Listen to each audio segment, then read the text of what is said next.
copywritten production of the Recreation Centers of Sun City Incorporated and is intended for the sole purpose of informing our Recreation Center members.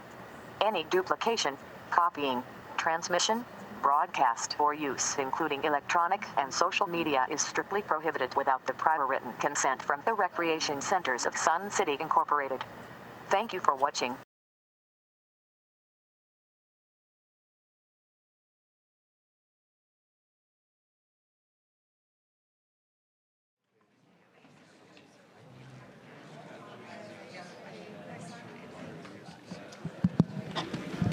Folks, it is top of the hour now. If you would rise and we'll do the Pledge of Allegiance.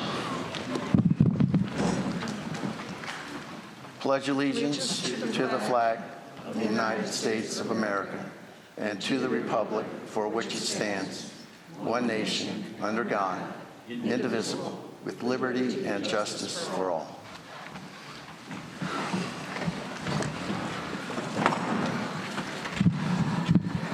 Well, welcome everyone back from the summer break. Good to see all your smiling faces, and I do not see too many weapons out there to be thrown at us, so that's a good sign. So let's go ahead and get started. We have a lot we would like to try to get in this morning. So welcome to the Exchange. My name is Tom Foster, and I'm the president of the 2025 Board of Directors. And this meeting is audio and video recorded, and for the first time live streamed as well by the RCSC management and staff. Please be advised there is to be no recording of this meeting by any individual, and take out your cell phones or electronic devices and check to make sure they're in a silent mode. Just a reminder, verbal or physical aggression towards any member, guest, or RCSC staff is not acceptable, and offenders may be asked to leave the meeting. Now let me introduce the Board of Directors and our timekeeper and the management personnel. So Director Collins is absent today. Director Rick Gray. Present. Director John Bursett. Good morning. Secretary Preston Keiss. Good morning. Vice President Chris Nedesine. Good morning, everybody, and welcome back. Treasurer Anita Borski. Welcome back, everyone. Director Jana Mapes. Good morning. Director Jim Ruff. Good morning, especially to you, Connie. Yeah, welcome back, Connie. It's good to see you. All right, timekeeper will be Director Keiss, here to my right. On the management team, Director of Finance, Kevin McCurdy. Good morning, everyone. Director of Facilities, Mike Whipperud. Morning. Director of Operations, Mike Diermeyer. Good morning. Director of Golf, Eddie Renio. Morning. And our board coordinator is Marcia Johnson. Also want to recognize Alan Kleinhans, Carly Young, and Miguel Jackson, who serve as our audiovisual engineers. All right, so we've got a few announcements to get through here before we get going. We're still using the 3-minute policy, so please make sure you've got a number from the dispenser in the back of the room to reserve your place in line. And questions that might be coming from live stream, I guess we'll handle those as they come, maybe alternately, but let's see if there's anything there before we worry too much about that at the moment. Mr. Diermeyer will be handling those for us. General manager search. As you know, the board has retained Robert Haft and Associates, a executive search firm, to assist in the search for a new general manager. That process has been proceeding over the last few weeks. The board has conducted 3 interviews so far and has 4 more scheduled for this week, maybe 5 for this week. So we are working through that list. We had something in the neighborhood of 60-plus individuals that expressed some interest. Master plan, we the working group on the master plan did interview the 4 finalists on that process last week. There are some issues that still need to be resolved before we can proceed much further there, but we will expeditiously get on that so that we can make some progress there. 2026 budget. Finance, Budget, and Audit Committee has met several times already regarding the proposed budget. A key input will be decisions by the Golf Advisory Committee and Mr. Renio down at the end of the table here. That committee meets Thursday, September 11, I believe. Is that right? Yes, at 1 o'clock, we're going to be in the Sonora Room at the Grand Center so that we have connectivity with the outside world. Okay, thank you. So if you're interested in how the golf input will be affecting the budget for 2026, you're welcome to attend. Bylaws Working Group, big round of applause for those folks who have worked so diligently over the summer, and they have completed their proposed revisions and then sent those off to legal counsel for review. So they have just done an outstanding job, and I appreciate very much all of the work and effort and dedication that those folks have shown. Thank you very much. Board policies. There are a number of board policies that are being looked at. We have assigned those to different members of the board of directors.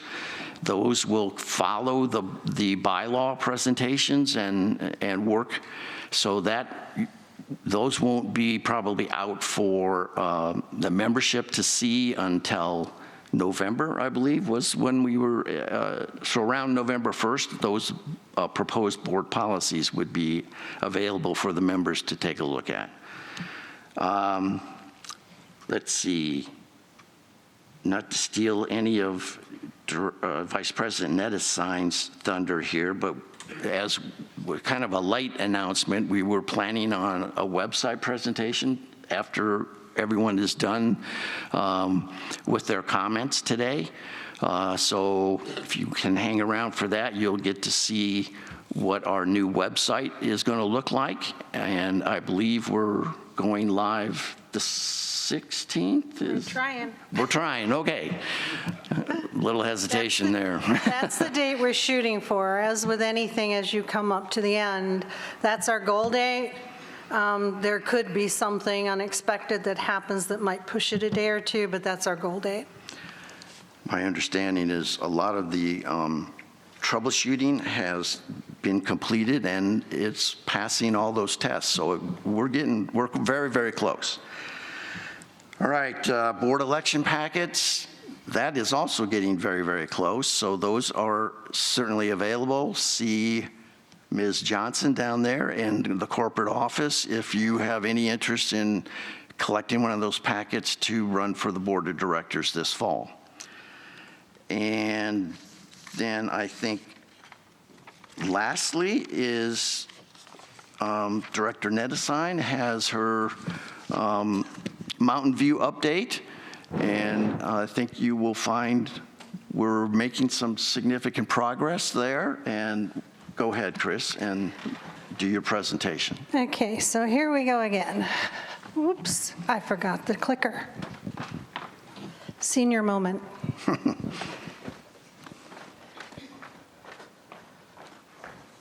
Okay, so first of all, I owe you guys an apology. I said I would have something out there in August. August got really super busy, and I had a 5th birthday for my grandson in Texas, and I did not get it out there. So I do apologize to you for that, but I did have the July one out. This covers what I would have, there was very little to cover in August, but this covers where we're at today.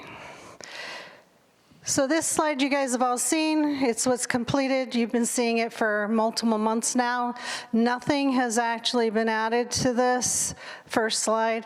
The second slide, however, Tri-Arc programming phase is now completed. We have, Triarch met with multiple stakeholders. They met with people that lived around Mountain View. They lived with people that didn't live around Mountain View. They lived with people, they lived these interviews with people, and they met with them about accessibility, about what the facilities should be. Just simple things like, let's talk about what the bathrooms should be like for an aging community. Let's talk about what the curbs should be like. So a lot of accessibility conversations to make sure we're accessible.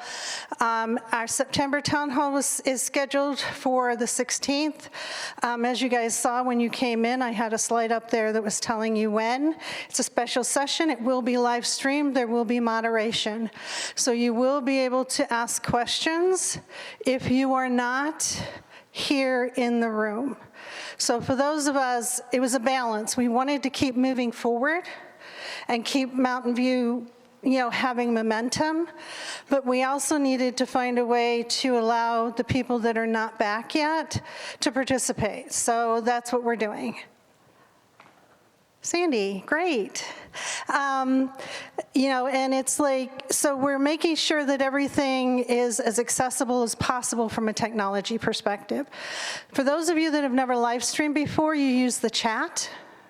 And in the chat, you put your questions, and then a moderator moderates the question. They may combine multiple questions if they have a similar theme, or there's a trend with the questions, so they may combine them. So your individual question may not be asked, but the focus of your question will be asked. And then the board and or Triarch would answer them for you. So if you're watching live stream today, hello and welcome, and feel free to use the chat to get used to it. Sorry?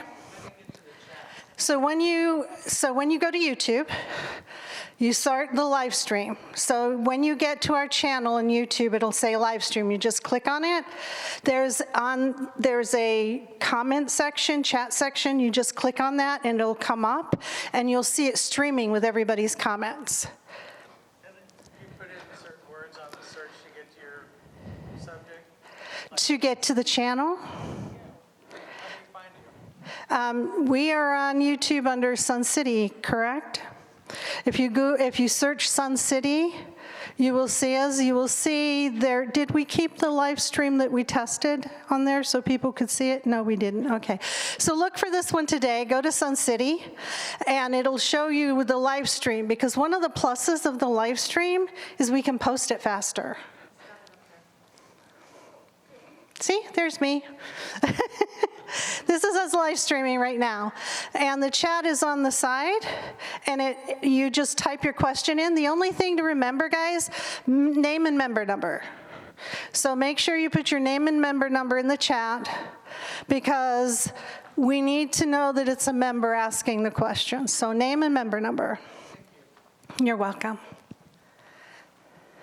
Okay, so where are we at?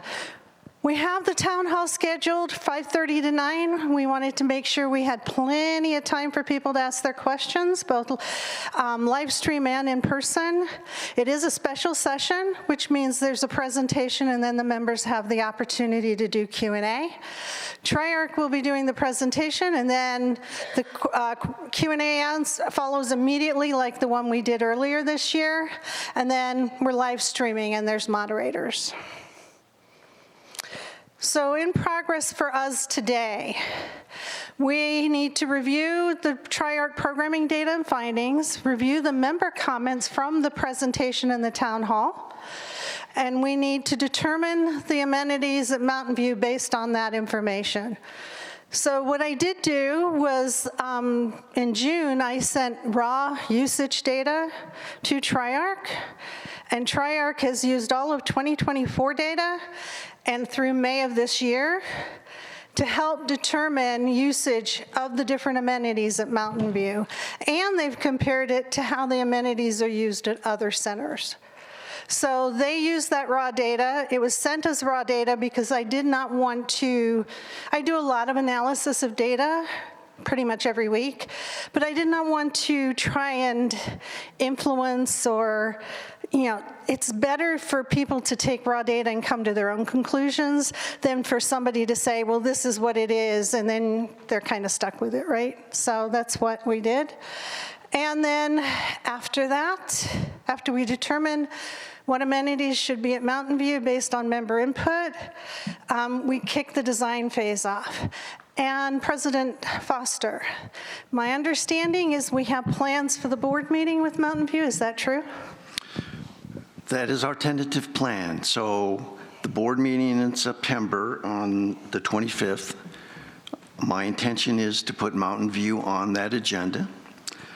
You will have seen the Tri-Arc presentation from the 16th. The board will have seen that from the 16th. We will have seen and heard comments from that town hall on the 16th. And as a entry on the agenda, again, you would have opportunities to comment at that board meeting.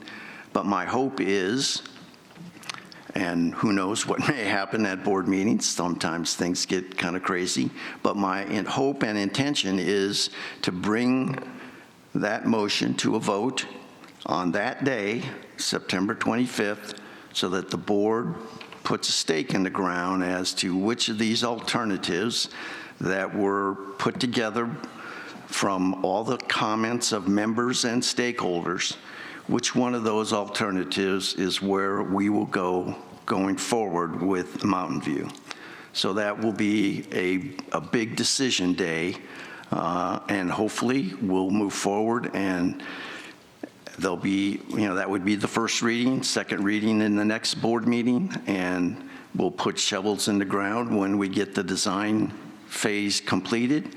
And I think hopefully we will see quite a bit of information on the 16th that you will be able to make some decisions yourselves, and the board will be able to take a lot of information from not only Tri-Arc, but from the membership as well. Thank you. So, progress for Tri-Arc, the deliverable is the analysis of the stakeholder interviews and update of existing data based from previous phases of Mountain View project. So this has been an aggregate, a cumulative process we've been doing. We've been collecting data, input from members, input from stakeholders, so their analysis of all of those interviews and all of the information we have is part of what their presentation will be. And there will be some base concept drawings for Mountain View at the completion of this presentation. So basically, my understanding is they're going to come, they're going to talk about how they got where they are, they're going to present X number of options for what will be at Mountain View, and then you guys will have the opportunity to speak. So that's the presentation to the members from Tri-Arc.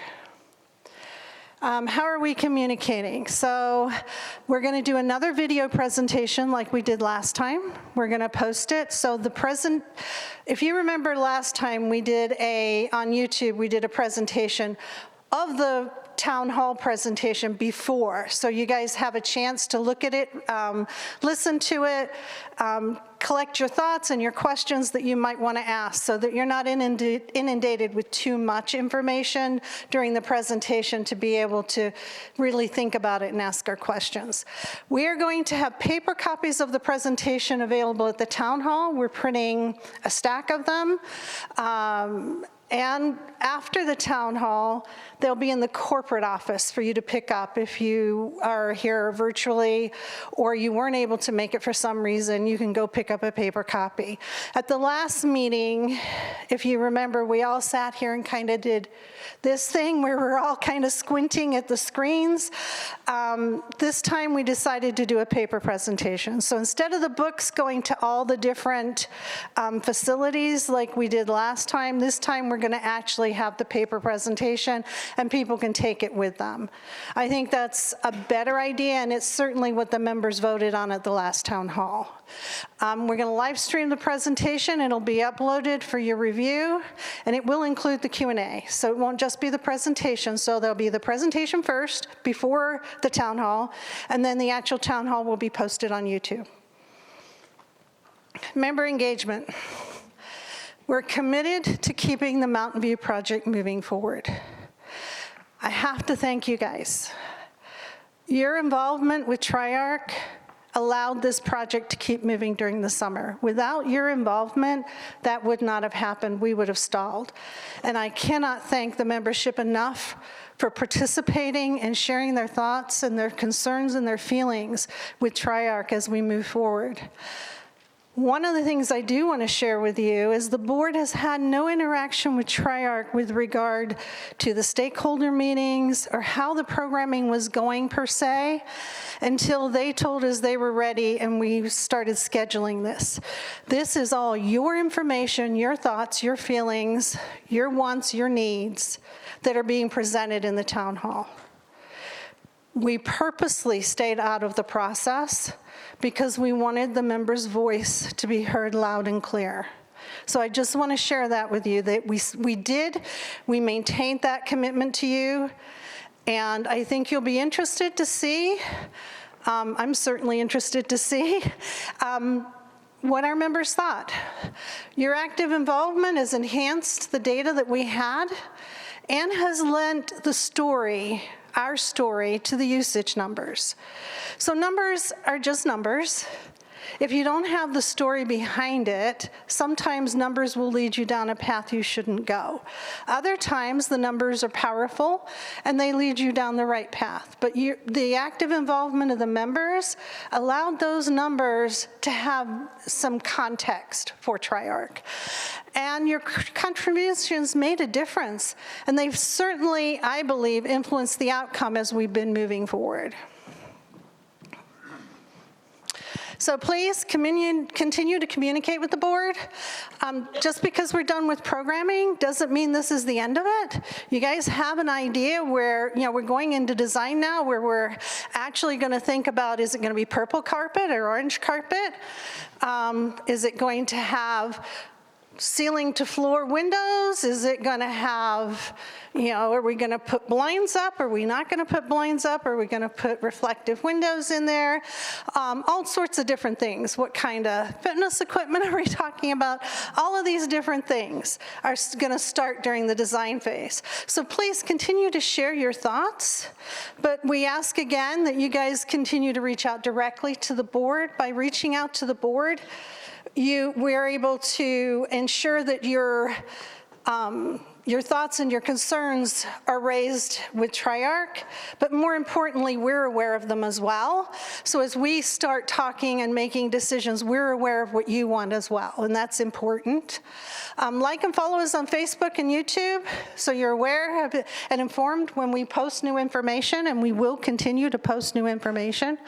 And let us know your thoughts by communicating to the Board of Directors at Sun City AZ. I will share with you, we did pull all of the individual email addresses down off of the website. The reason for that is there's a new AI exploit out there that has a way of getting into your emails, your Outlook.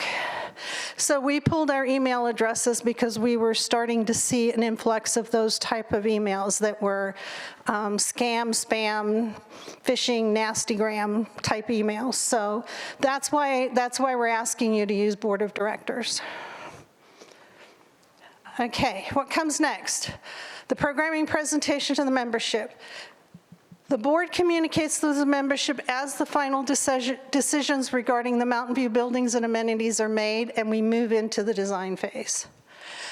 Those decisions will be made based on feedback during visioning, programming, and usage data. So everything you've had input to is going to influence how we make our decisions.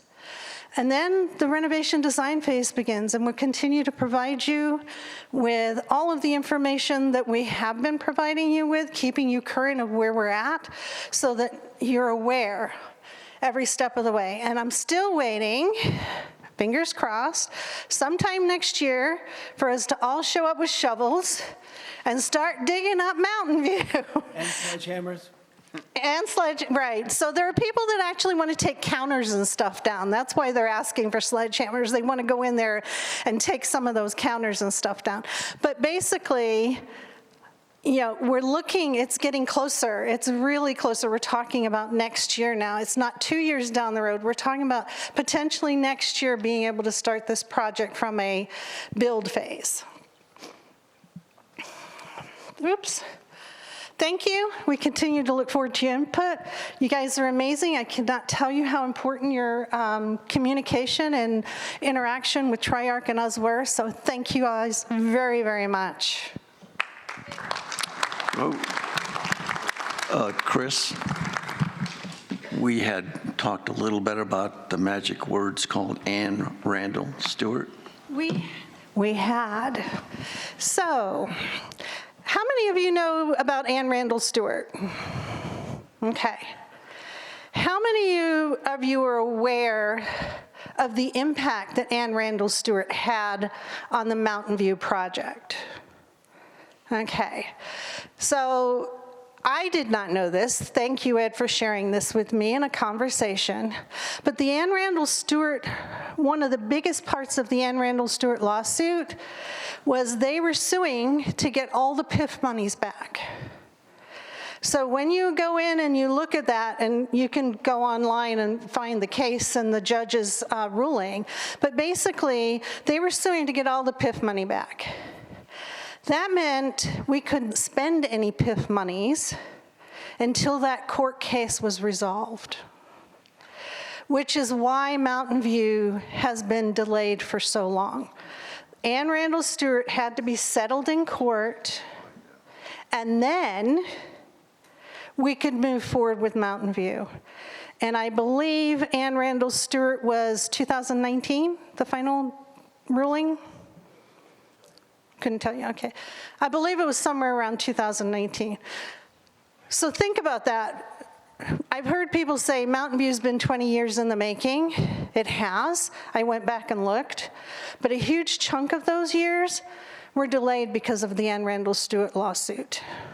So I just wanted to share that with you guys because I didn't know that.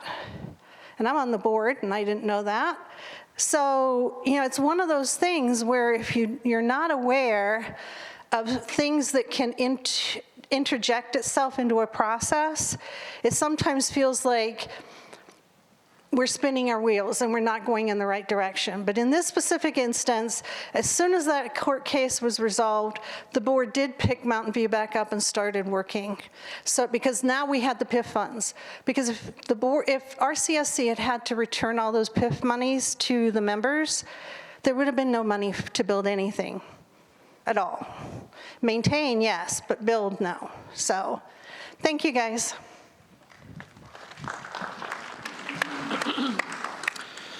Okay, thank you, Chris. Hope you picked up one of the spreadsheets from the back table there that relate to issues that were brought up way back before the summer break at the last exchange meeting, and we just have a few comments, at least on the ones that we haven't addressed until at least prior to that.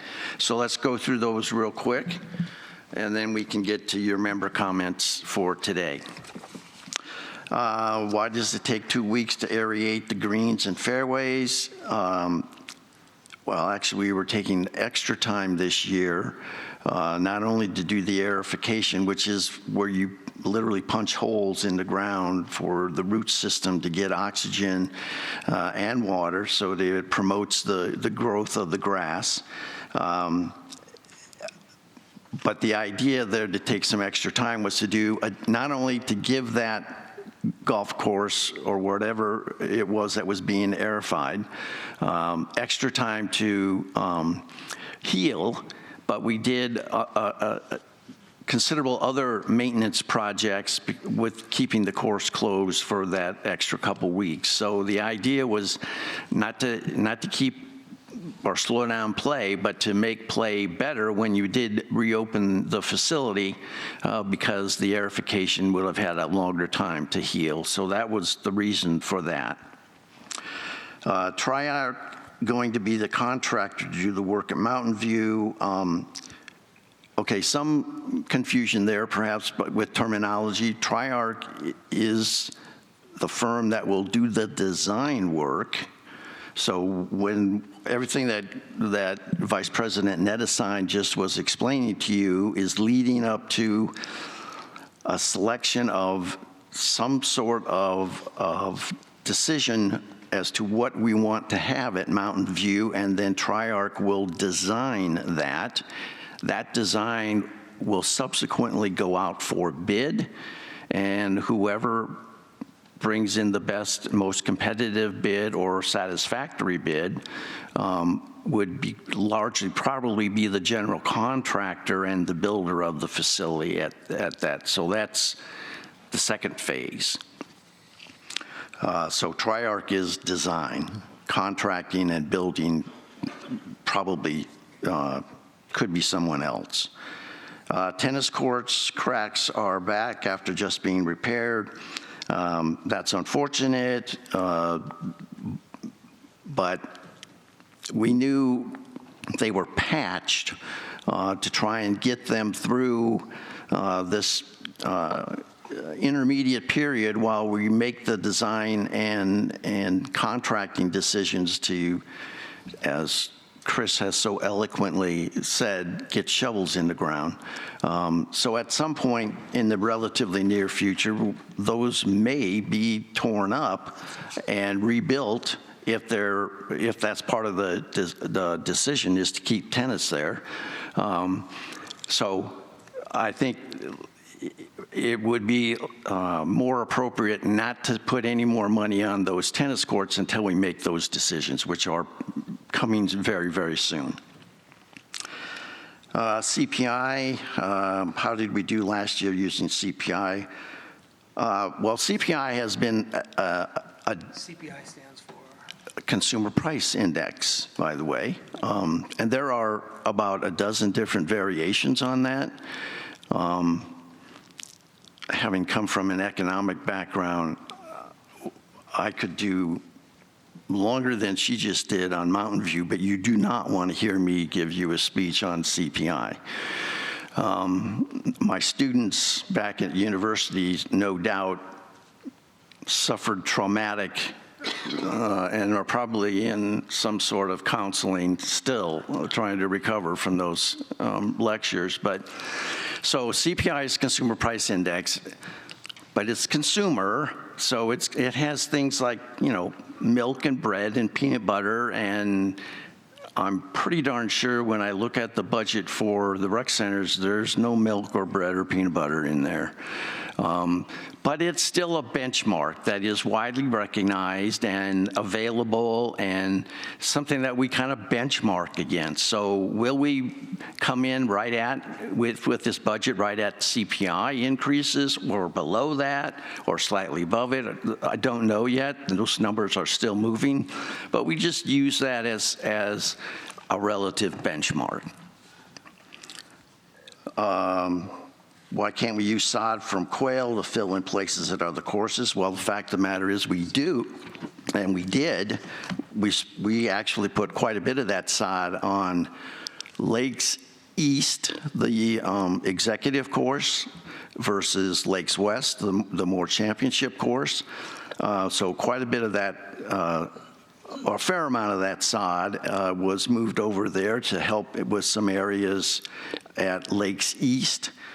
There is something that came up as we were looking into that. We can't really set aside acres for a sod farm without running afoul of some Arizona agricultural restrictions that we're not allowed to do that without having certain permits. So while we might be able to have a small plot where we grow grass to replace or patch a green somewhere on a golf course, we can't really just grow sod in a wholesale manner. That we simply are not licensed to do that. Someone who lives by Mountain View wants to give input. How do they do that? Well, one, email the board. In particular, email Chris. That'd be most helpful for me.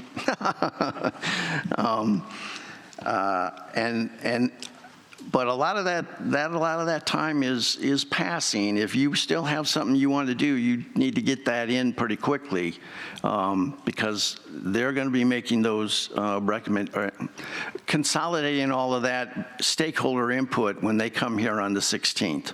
Not that that still couldn't be some time for additional input, but we're very close now to getting to the point where we're going to start making decisions. So if you've got some input that you wish to make there, now's the time. Okay, I think that covers all of the ones that have not been addressed in the past. So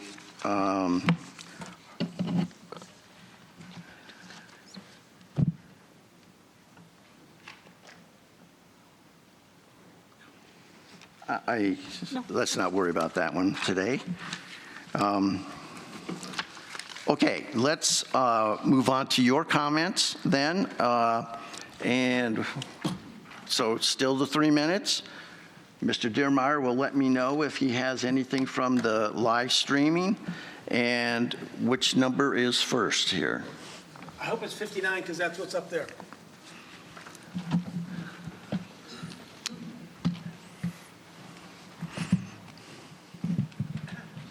Morning, everybody. Connie Jo Rickmeyer, 150551. I have 3 questions for President Foster. I would like to ask them, then have you provide responses after I finish my questions. President Foster, why is it that Treasurer Borski still doesn't have access to all the corporate financial documents she's requested? I know she requested these documents prior to the start of 2025. Okay, President Foster, from both observation and my personal experience, you are repeatedly visibly and verbally disrespectful to the women board members, 2 of which are officers of the board. This is something which was discussed and brought to your attention numerous times, and you have promised to do better, yet you repeatedly still do it. You need to permanently change your behavior. And finally, President Foster, since the board is made up of 9 members, why are you making numerous decisions without involving board members and discussing the issues and decisions you are considering? Thank you.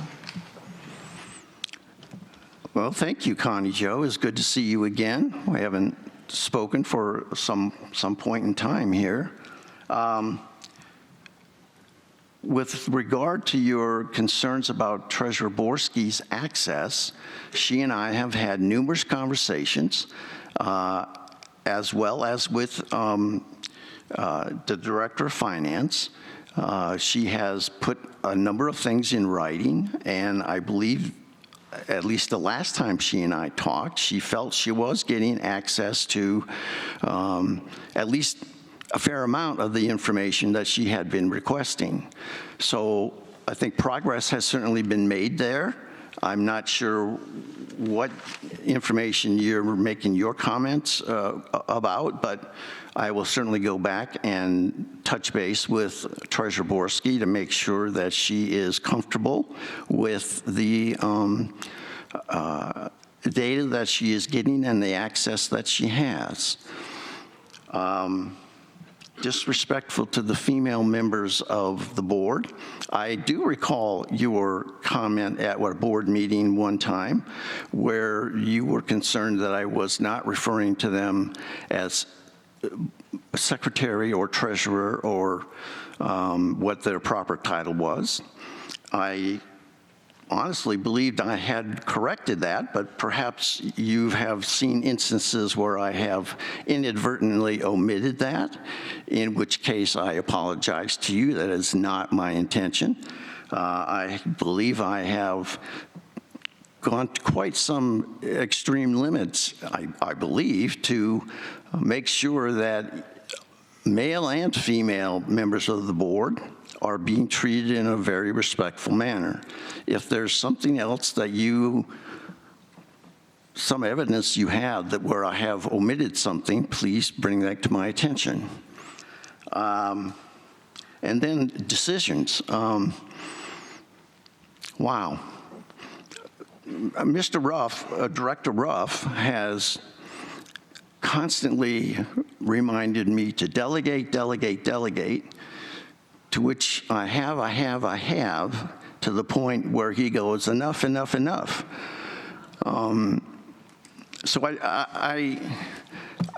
there are some decisions that need to be made, but I believe in building consensus.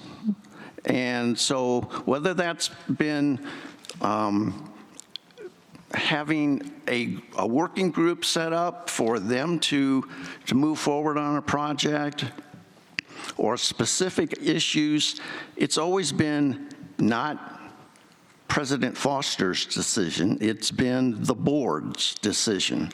And that, I'm a little surprised by your comment, but again, if there are instances, and I certainly have not heard much from my other board members here, that there is some lack of inclusion for them. But if there is something, I am certain I will hear about it by noon today.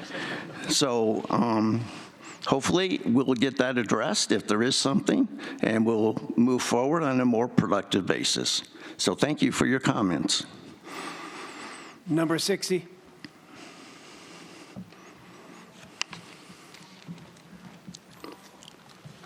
Good morning. Pat Tonema, 136596. From taking an informal survey of more than 20 RCSC employees, it has been made clear to me that they almost universally dislike the new navy blue polo shirts uniform and would like to go back to Hawaiian shirts. Here are the problems with that navy blue polyester shirt. It traps body heat, makes outdoor work very uncomfortable, and I've been told they can get quite stinky. It's an unflattering shape, for women especially. It looks drab, grim, and is not distinctly recognizable. It's more suitable for a police force than for our helpful RCSC staff.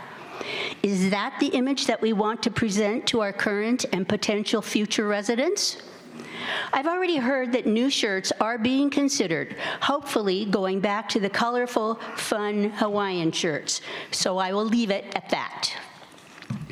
Speaking of an image that makes Sun City look like it's in a state of law enforcement siege, what is with the security guards in both of our sweet little libraries?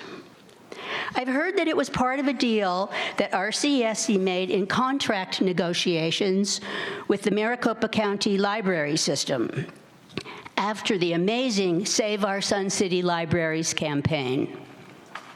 Again, I feel that this is an unsavory and mistaken representation of what Sun City truly is. Yes, sometimes there are security guards in large metropolitan downtown libraries in inner cities and high crime areas. Why ever would we need to have uniformed guards patrolling the stacks of our tiny libraries and barricaded behind that oversized podium fortress that they have? We were told that there were alleged incidents of unacceptable behavior, but no proof of those incidents was ever shared with us residents or RCSC members. It was all gossip and rumors. Yet a decision was made that affects everyone in our community. Bad behavior cannot be totally avoided in any society. We cannot wall ourselves off from the problems of the world. What's next? Concertina wire on the chain link fences surrounding our rec centers? Now, I'm sure the guards are nice people and not bullies. I only question, why are they there, and how can we get rid of them? Thank you. Well, this was not really a decision of the board or of RCSC. It was, in fact, part of a negotiation to extend the lease of those facilities with Maricopa County.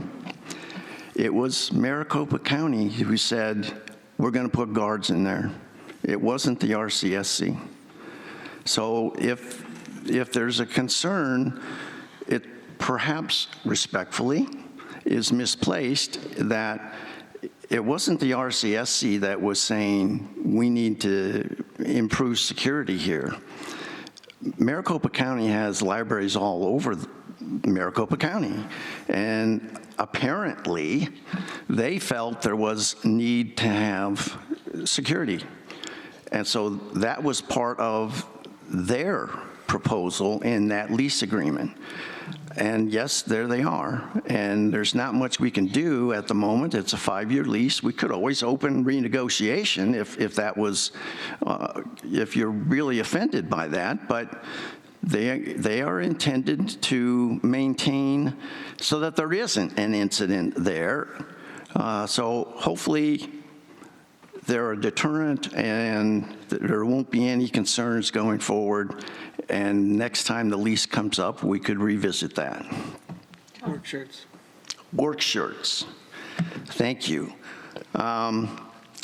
You are not alone in raising a concern about the shirts.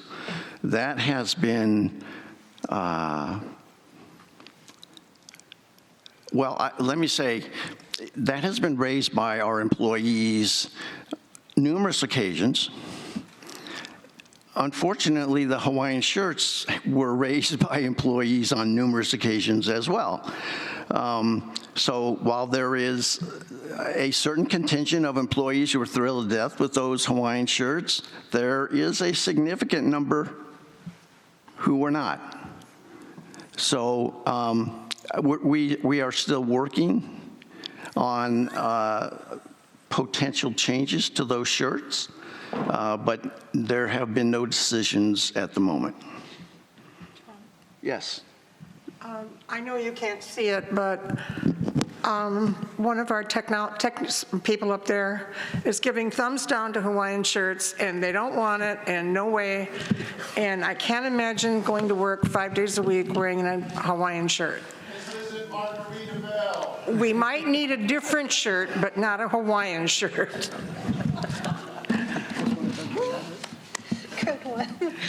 Thank you for your input. But that's not intended to be,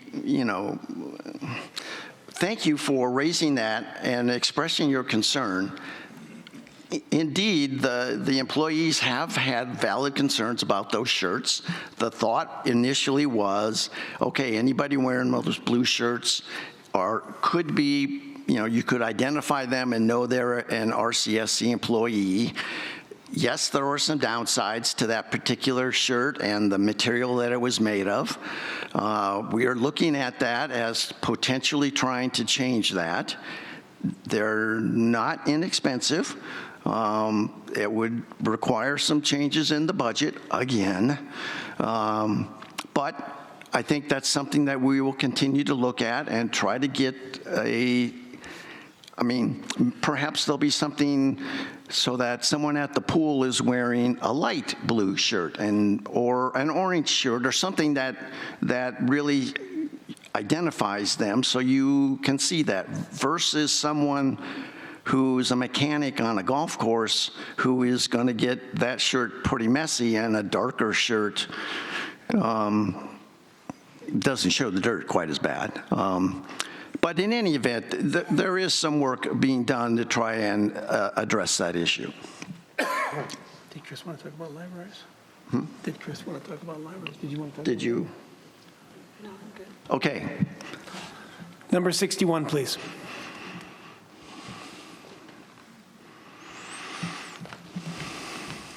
Good morning. My name is Cindy Brown, 150352, and I would like to address the cap fee and improvement fee, preservation improvement fee, for all new owners in Sun City to pay. First, I'd like to state that my career of over 40 years was in land title insurance, so I am very familiar with real estate transactions, the process of closing, and the legal terminology.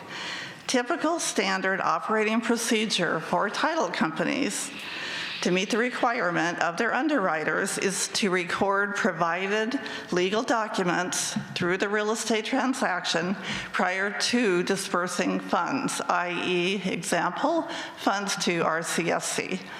According to the corporate bylaws and the CC&Rs of Sun City, it states, quote, "Every property owner in Sun City must sign a facilities agreement that obligates themselves to pay annual fees and other fees, capital preservation fee and improvement, regardless of whether they occupy the property or use the facilities. This agreement is a legal binding agreement executed by the new deeded owner and should be recorded with the county to ensure funding is released to RCSC. This is a mandatory agreement. It's come to my knowledge that facilities agreements are not always executed or recorded on a conveyance of title. If no agreement has been recorded through the normal operating procedure, no funds would be paid to RCSC. Keeping in mind the capital improvement fee is currently $1,500 and the PIF, preservation improvement fee, is $4,000. That's $5,500 that is to be collected from every new deeded owner in Sun City. There appears to be a disconnect or failure to follow requirements. For example, near my neighborhood, there are at least 7 homes where there have been no facilities agreement recorded indicating no fees were paid to RCSC. To my knowledge, the issue points largely at closings happening outside of Sun City, outside of Arizona, outside of the country, and mainly cash transactions. Had fees been collected on just the 7 homes in my neighborhood, our annual rec center, that amount of money would have been $38,500. Perhaps if all the fees were collected, our annual rec center fee would not have to perpetually increase each and every year. Relying on county workers and title companies to ensure that all the agreements are provided and recorded and fees collected, I'm out of time, appears to be not working as intended.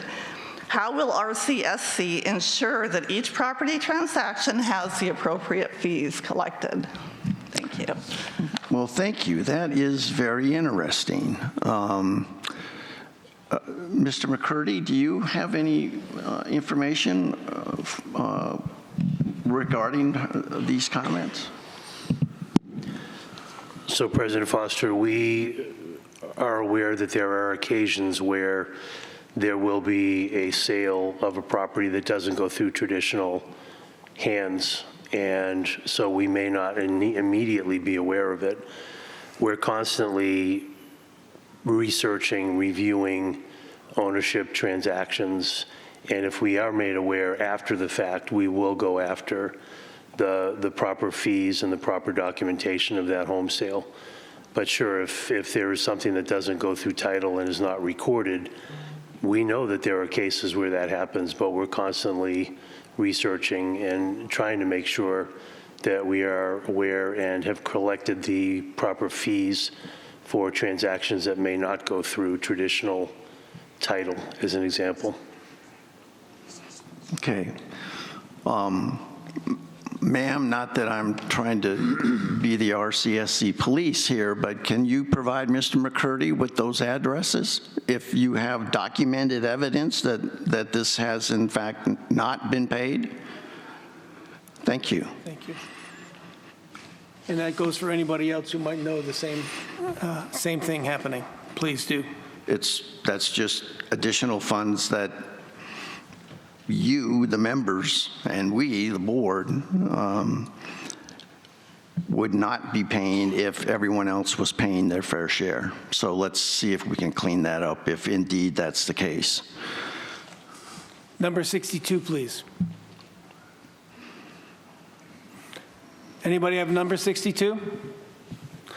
Number 63. Pass. Number 64. Good morning. My name is Sandy Pasick, number 119180. And each year I try to present the same idea in hopes that this will change. But I live near the intersection of Burns, which is the same as Lindgren and Bell Road, and the timing of the light is about 5 minutes. It's not based on the real traffic. It's just set them out. You can look both ways, and there's no traffic either way. And so this year, I'm all about solutions. I think everybody should have a remote control to be able to change the light. So,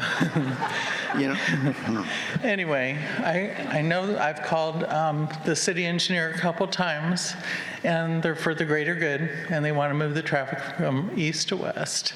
And I don't think that we should have to live our life based on that. I think we should be in control of our surroundings.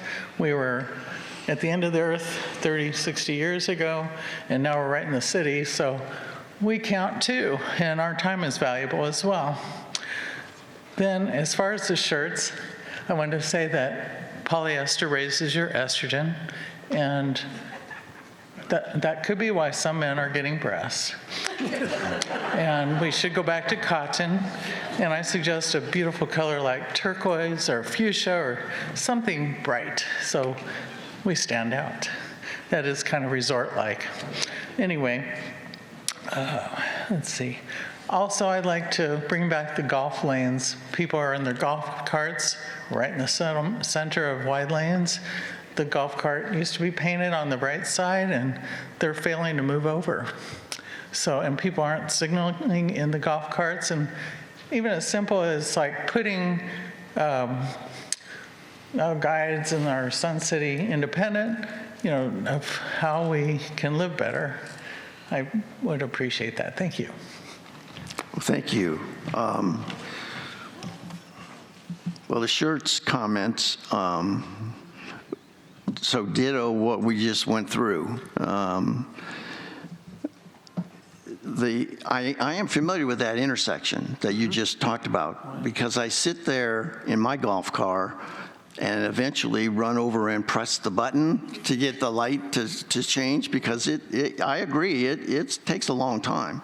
And even if there's no traffic there, I mean, you sit there, oh, those cameras, if I jump across there, I'll probably the camera will probably flash or something. But so I go and I push the button and run back to my golf car and then cross when the light changes. So I understand and commiserate with your comment there, because I experience that frequently.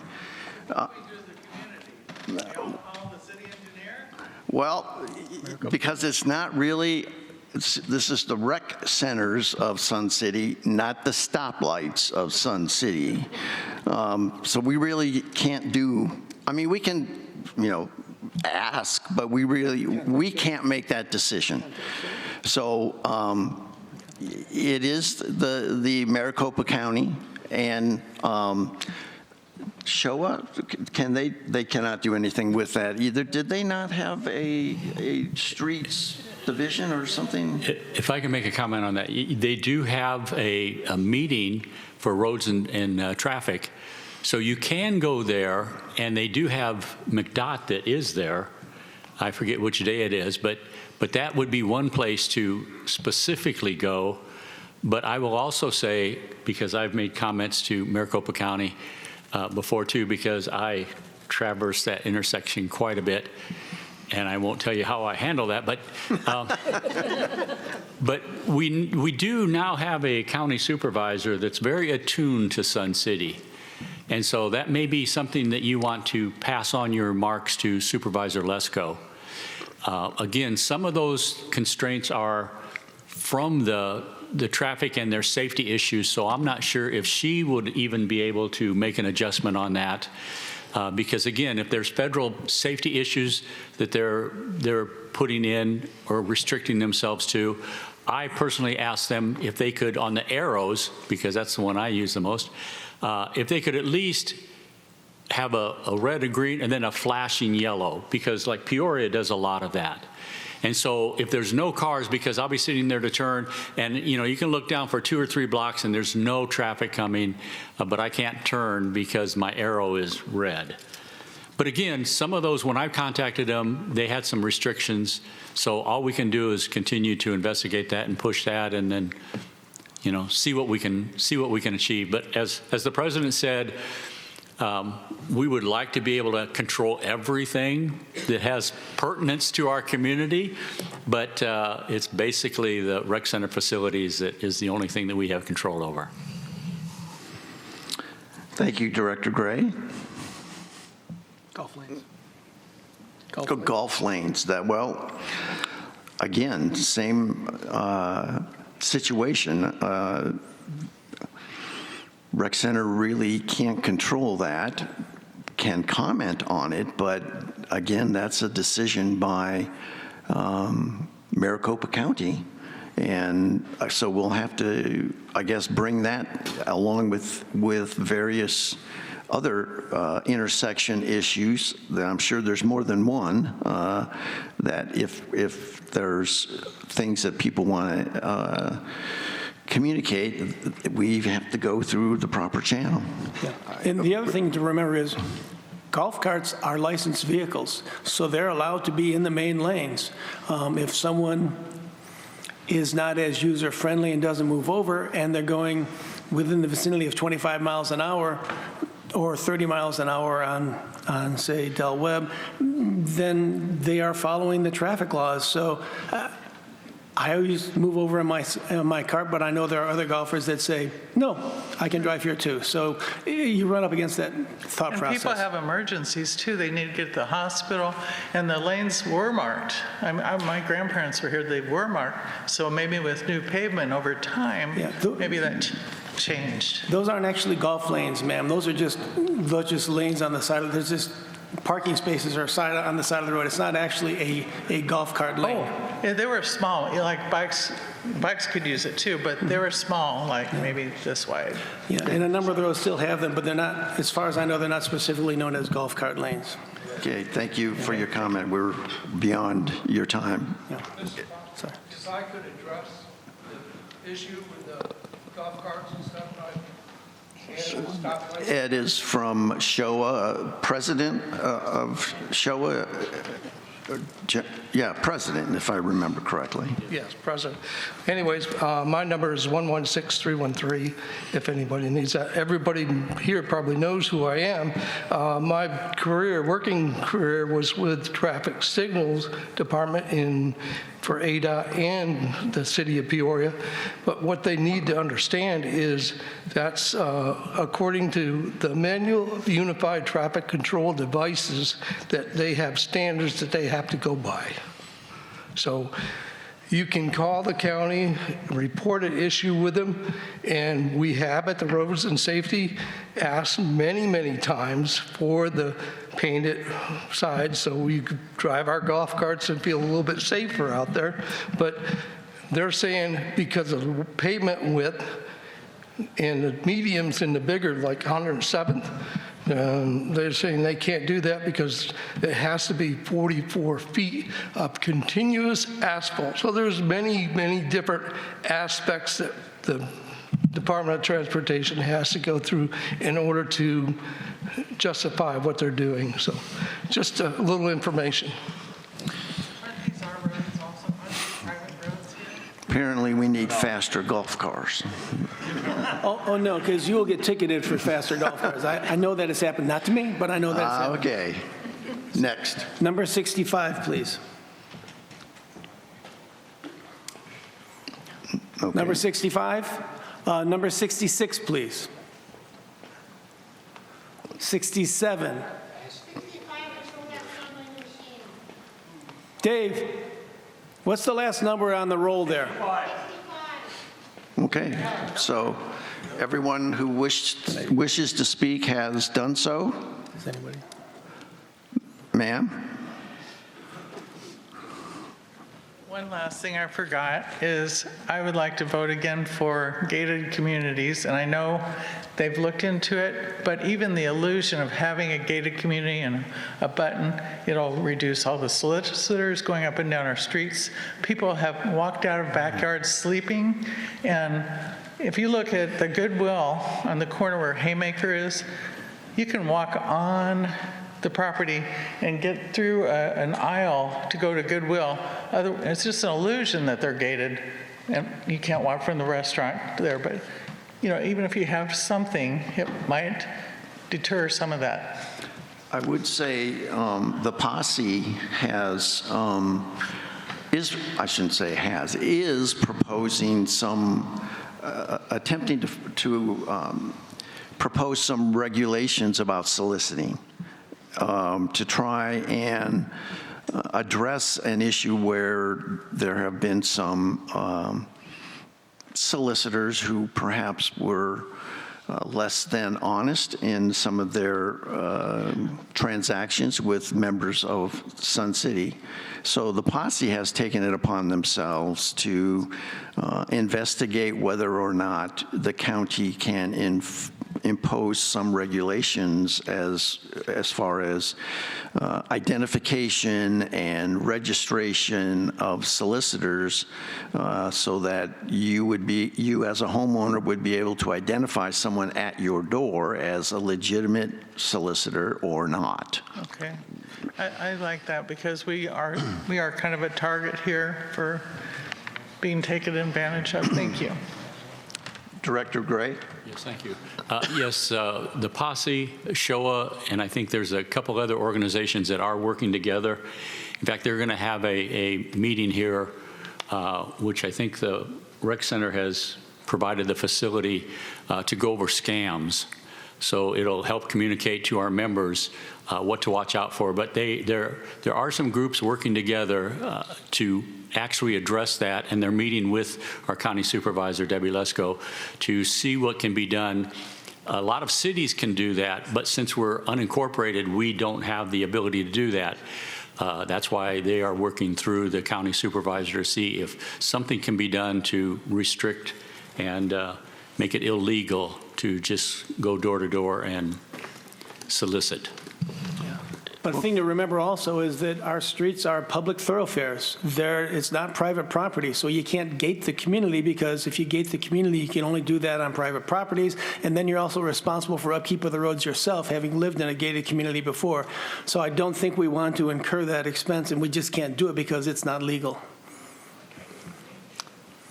Okay. Treasurer Borski, did you want to make an announcement here? Yeah, I have one. Director Collins called me, texted me this morning and asked me to remind everyone that bingo has started, but it starts at 6 p.m., not 6:15 like it did in the past. So you have been notified that it's 6 o'clock. He also wanted to give the Prides a big pat on the back. They've been doing a lot of work this summer, and he wanted the public to know they should just go out and look and see how nice things look. Thank you. I think we were still hoping to give you a demonstration of the website. However, those folks apparently are not yet here, so perhaps we will take 5 minutes or so. Oh, Mr. Dearmeyer may have some questions on the live stream. I've got some live stream updates here. We have 35 people watching right now. Excellent. We have some thank yous.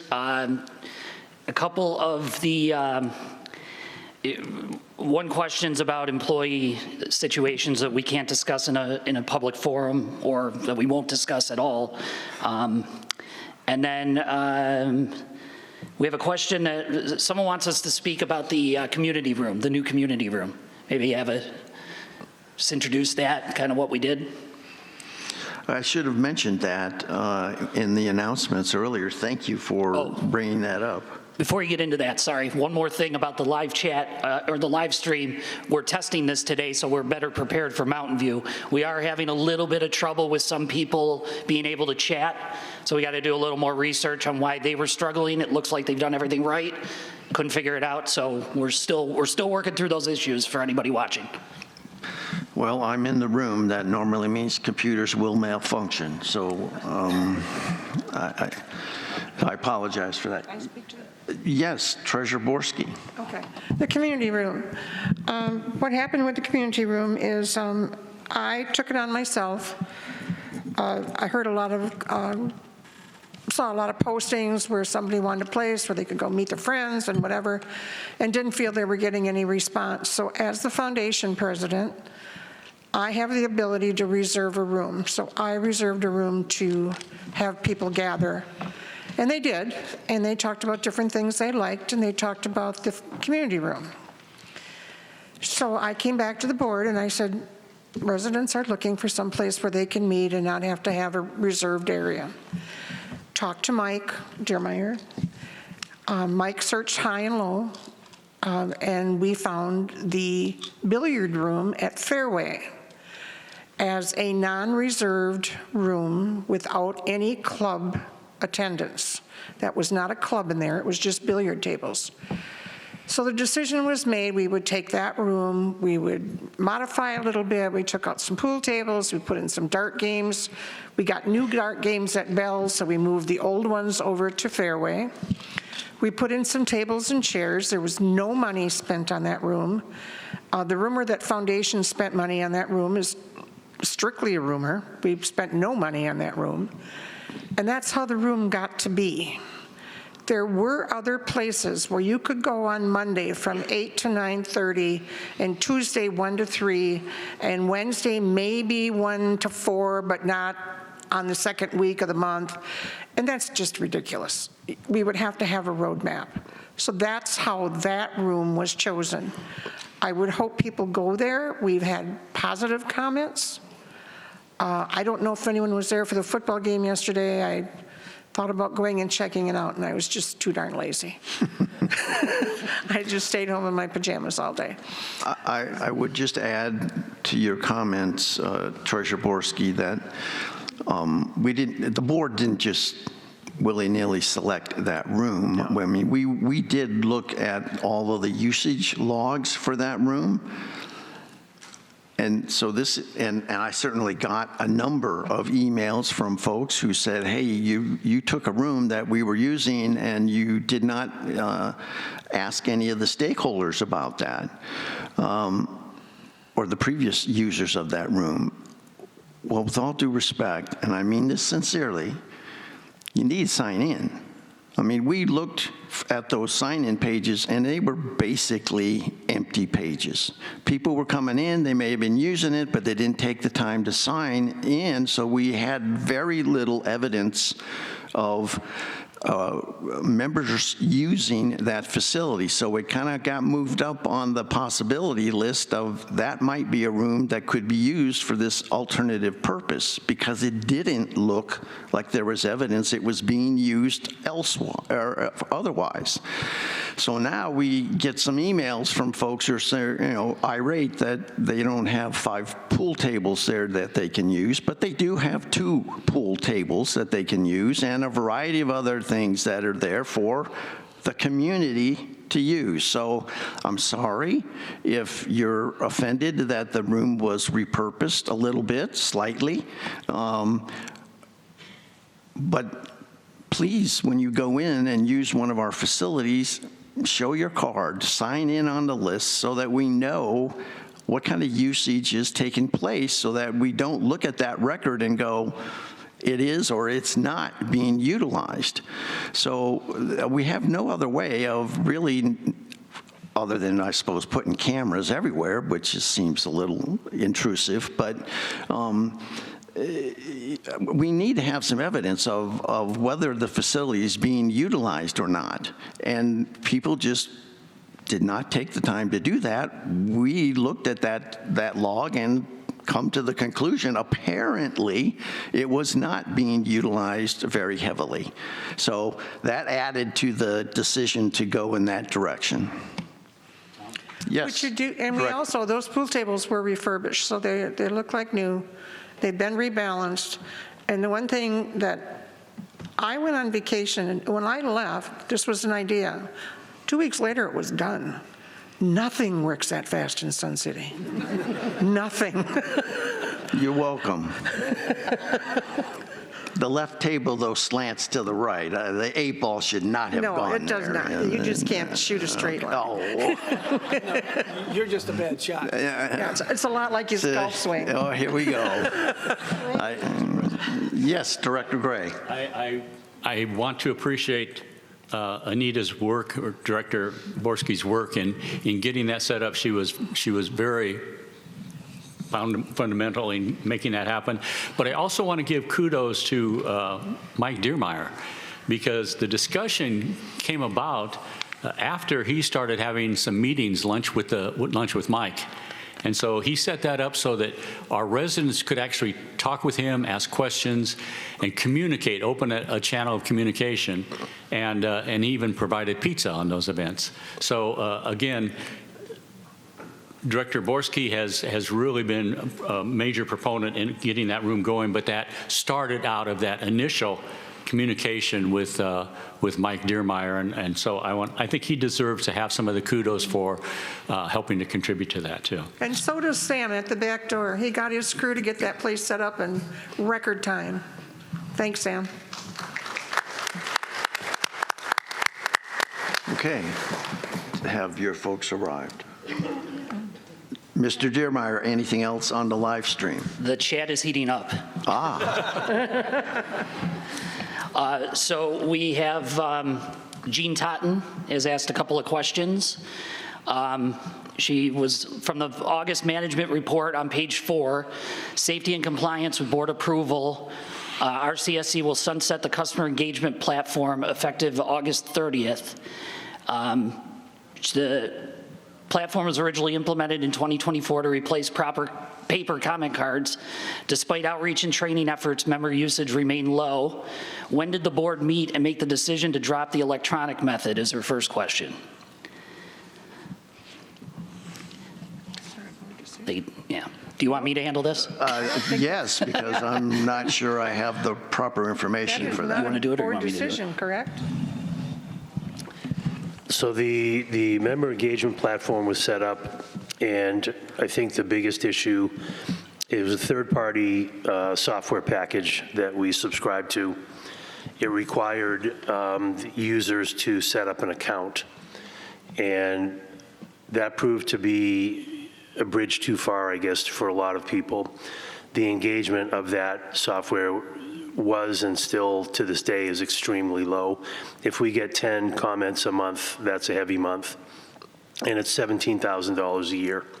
So with the new website coming in and the ability to utilize that as a better platform to collect information, comments from members, that software package subscription came up for renewal at the end of August, and we decided not to renew it. So that was the gist of that decision.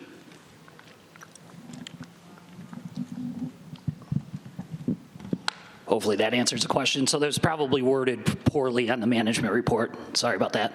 Okay. The next question is, work has now started on the clubhouse. Are those same PIF monies that were spent, $6 million, to be used for clubhouse upgrades? I'm assuming that is a question about Quail, the Quail project. Director Renio, do you have an update for us on Quail?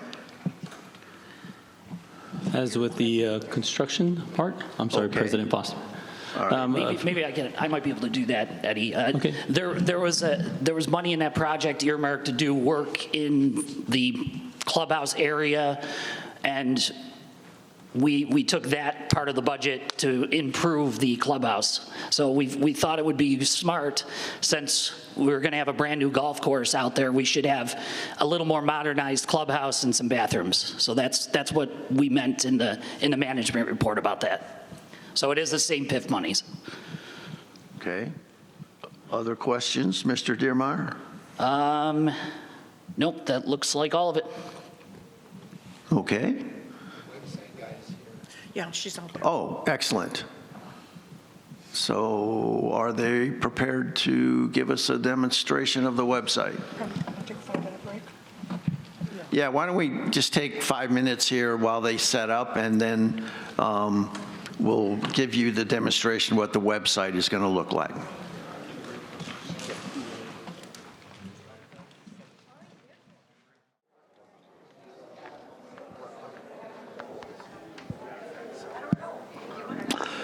Folks, we're ready to reconvene and look at this website presentation. So if you want to take your seats, we'll get underway.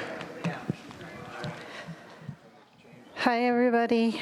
Thank you for staying to watch the new website, to look at the new website. I would like to share a little bit about our journey.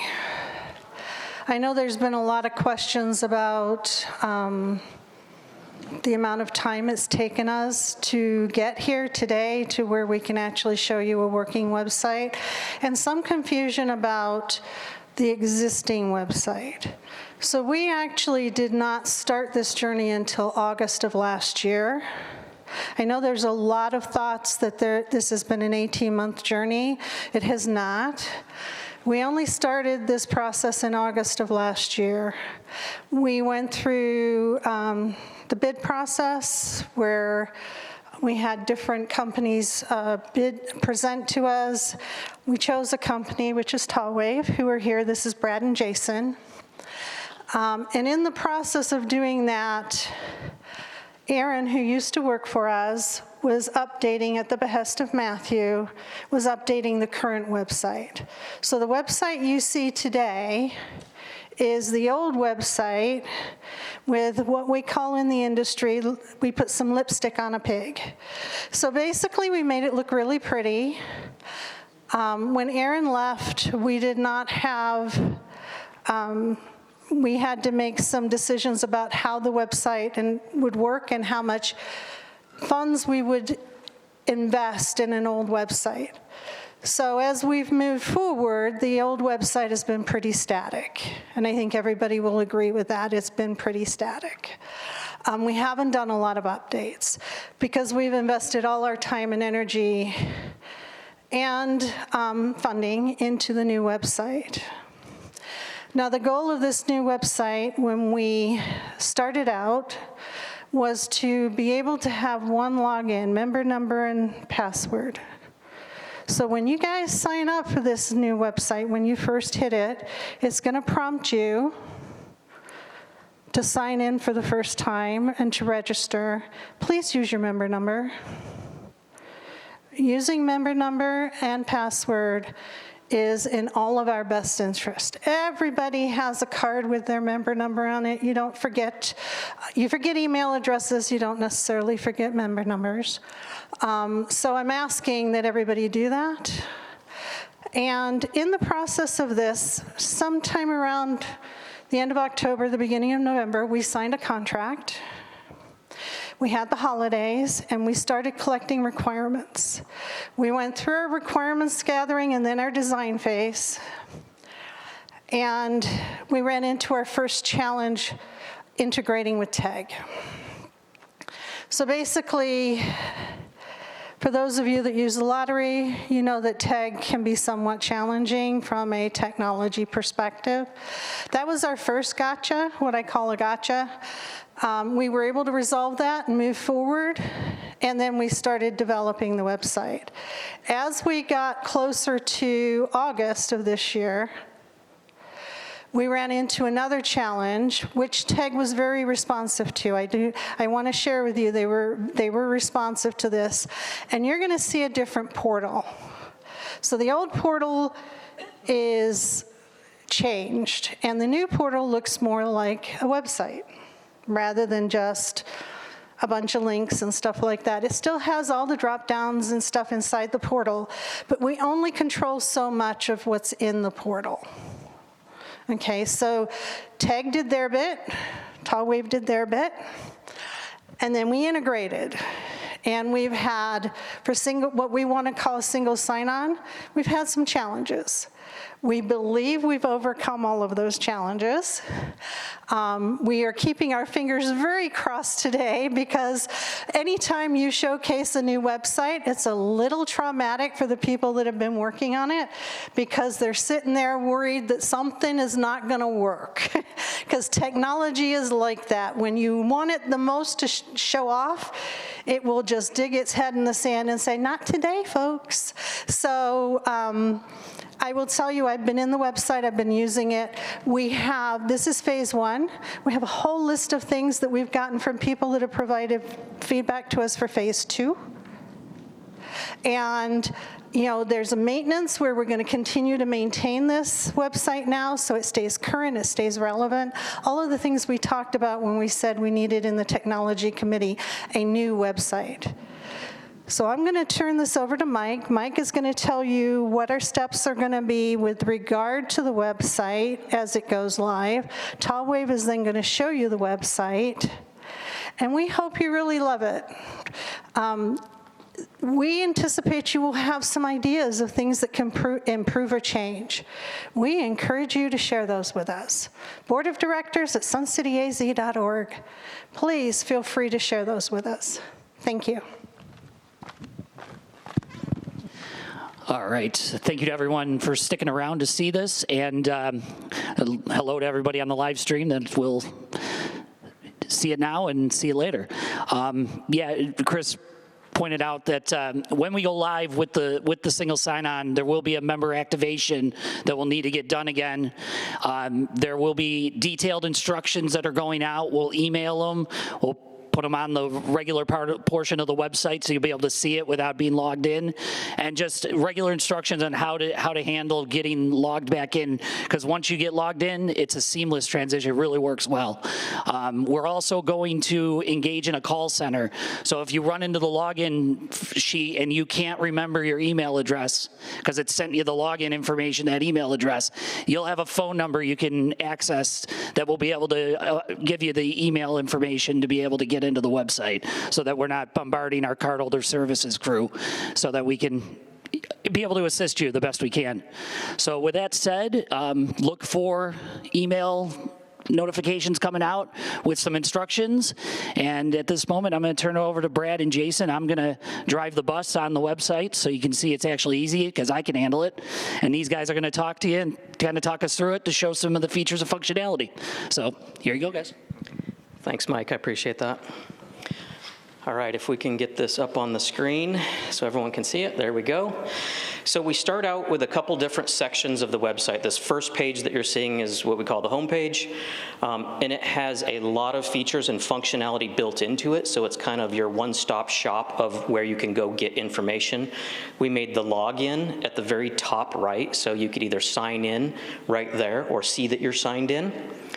So that's one step if you want to instantly log in. Turn the lights down. Alan's working on that. Okay. So hopefully you can all see it, but if we can get those down, that may help a little. There we go. Okay, so the very first thing you're going to see is the top navigation in that white bar across the top, and that's going to break up the site into a few different sections. The Our Community section, which is going to show you things that have to do with the community, resources that you can get into, mission, vision, values, and community resources.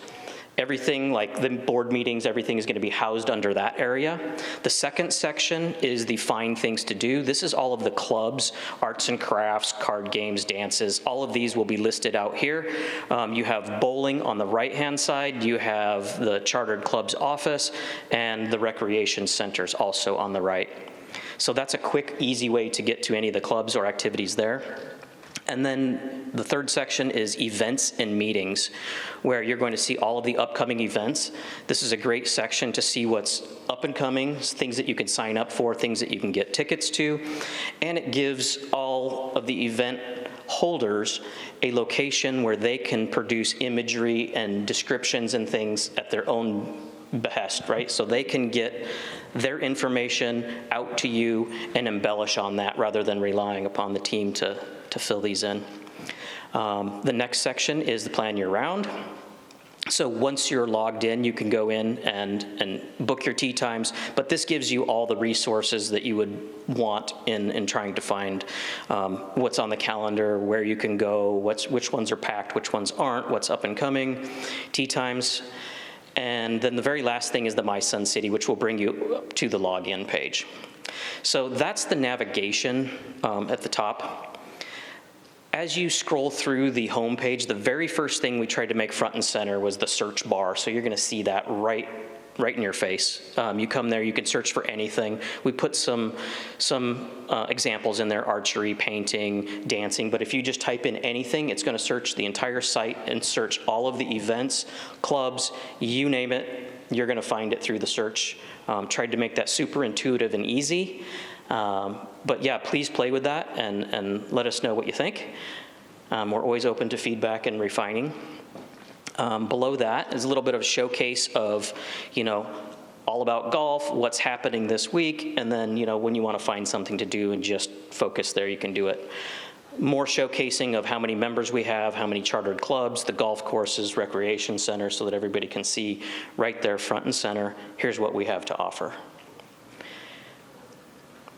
Going down below that, you have a showcase of a lot of activities. You get to see things in motion, so you get to see people doing Zumba and dancing, other types of dancing, swimming, ping pong.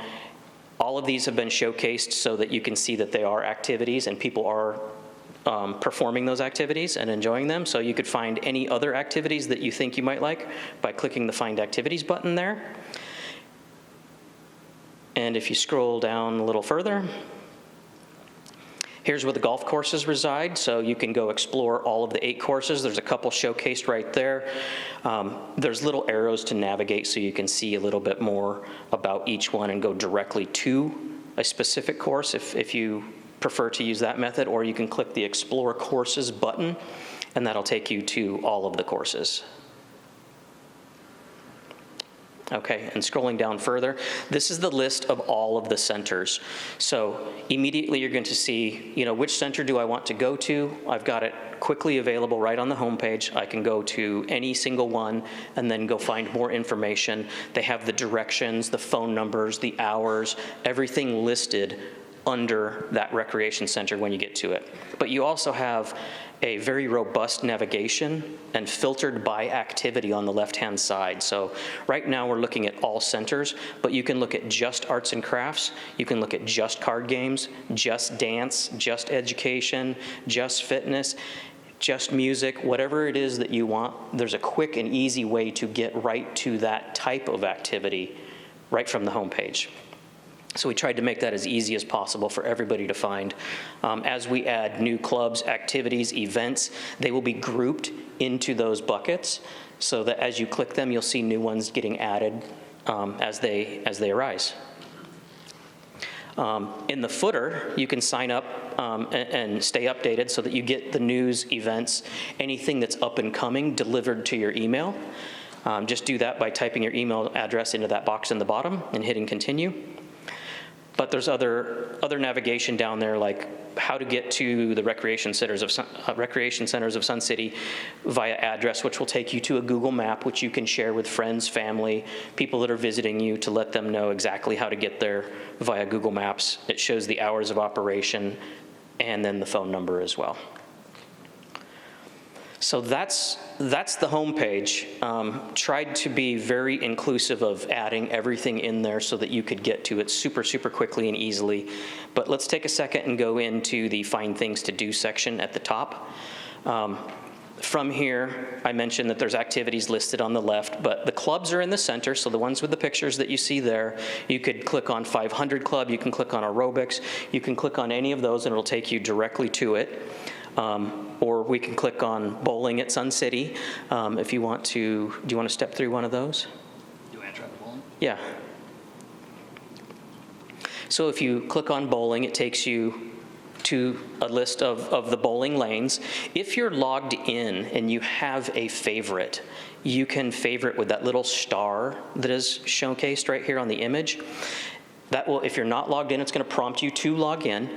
If you are logged in, it's going to save it in your favorites. So as you find events that maybe aren't a today thing, something you may want to do, next week or later in the week or later in the month even, you can favorite those. And as you log in, you can see your list of favorites and things. So you don't forget that, oh yeah, I wanted to go do that, or I would love to go check that out. So that's one way to save all of these, but again, you can go into each and every one of these, and then you can get more information as it comes up. Let's go to Show All Clubs at the top. Yep. So when you go to Show All Clubs, this is going to list out every single club that's out there. Again, you can favorite them here. There's arrows on the right and left that you can select to spin through them.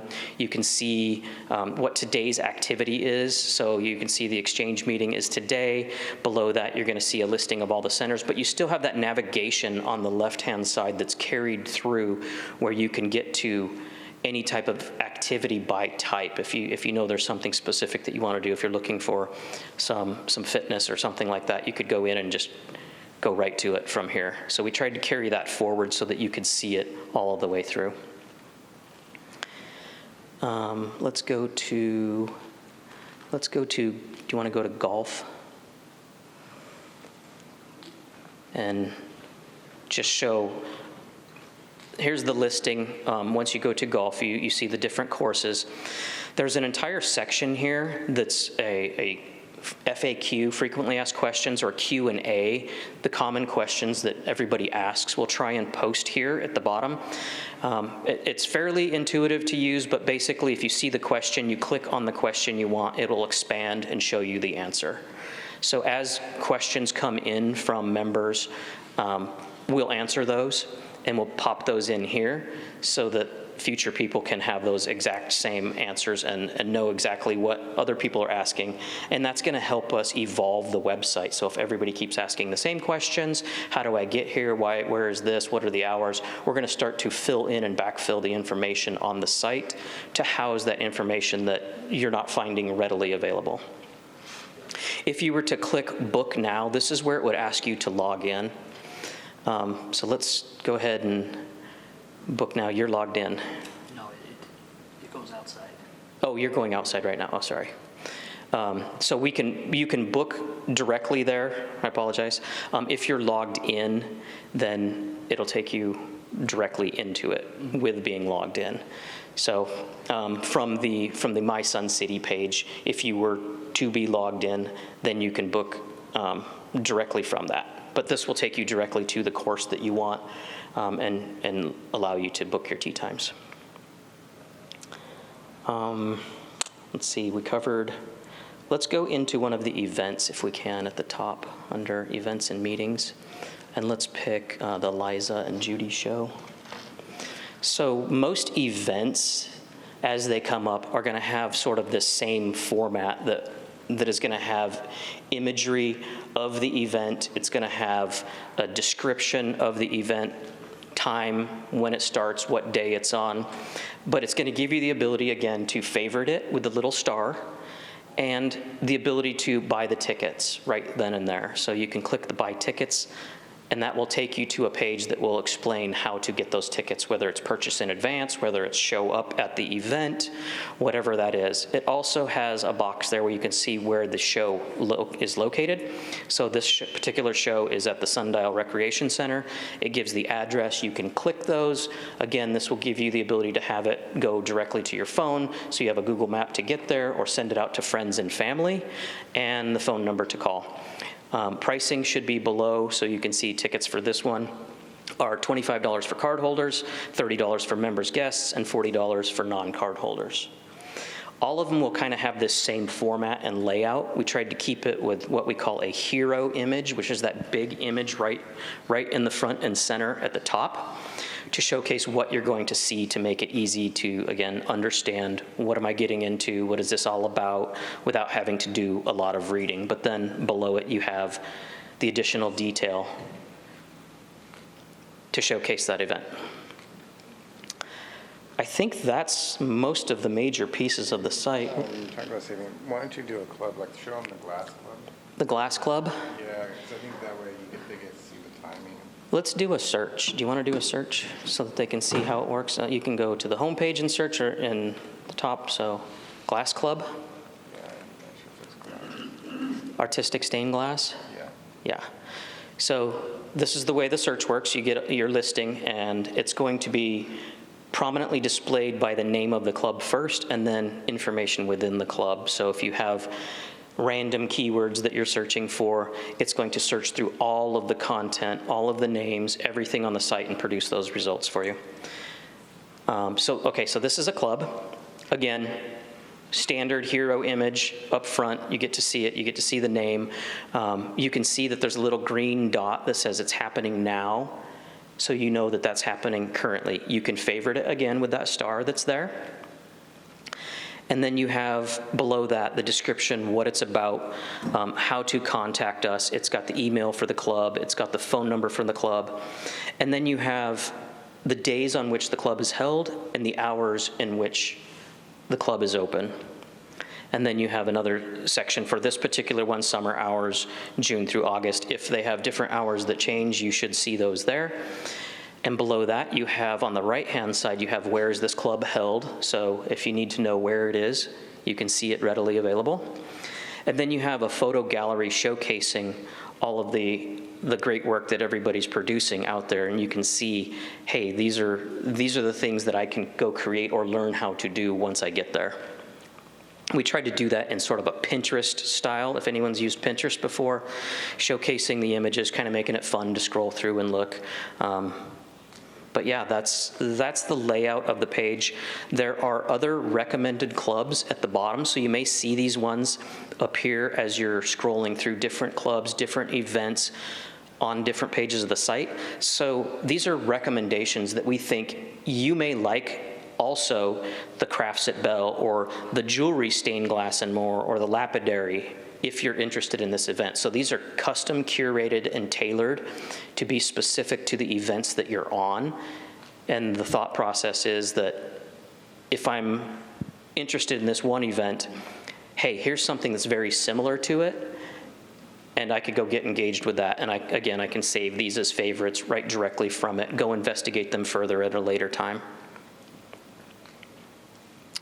But yeah, I think that's... Oh, yeah, the calendar. the calendar, yes. Sorry. So from the home page, you can see Mike clicked on the calendar button, and that takes you into the calendar, which allows you to see at a glance everything that's happening right now.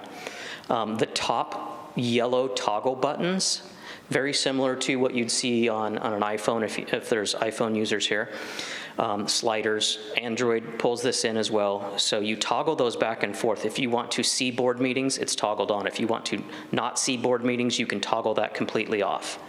And then it disappears from the calendar. So you can choose and curate what you see on the calendar. If I only wanted to see golf, or if I only wanted to see sports or club events, I can do that at the top there. I can also choose what view I want. Do I want the full week? Do I want the month view?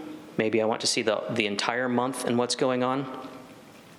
And then the little arrows next to that month and week view will give you the ability to step through the different weeks and months quickly. And then there's a button that says go back to today or go to today to bring you back where you were previously.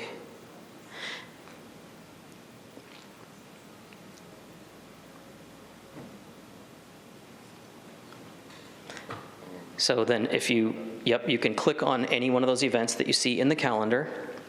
It'll show you a little brief synopsis on the right-hand side there.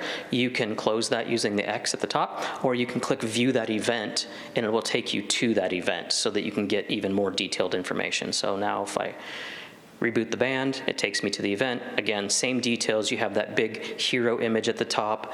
You have the band name. You have the dates and times and the location.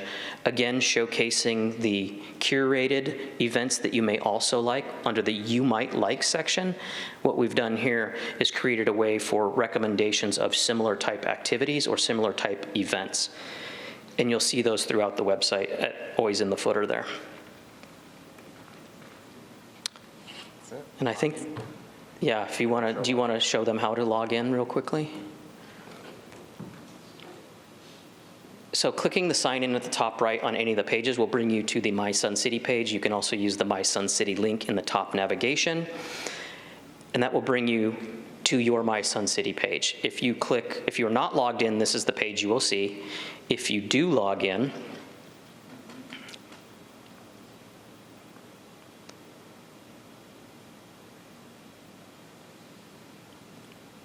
there you go. So it takes us to TAG, and then it brings us back with a welcome message.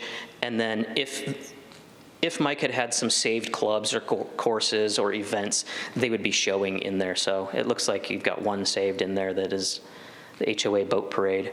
You would see the full list of everything that you have saved and favorited right there. But yeah, this is the single sign-in that Chris was talking about, of how we would go in and use one login and now be able to go in and do many different things. Now we're going to go to TAG. Now we're going to go to TAG. It worked an hour ago.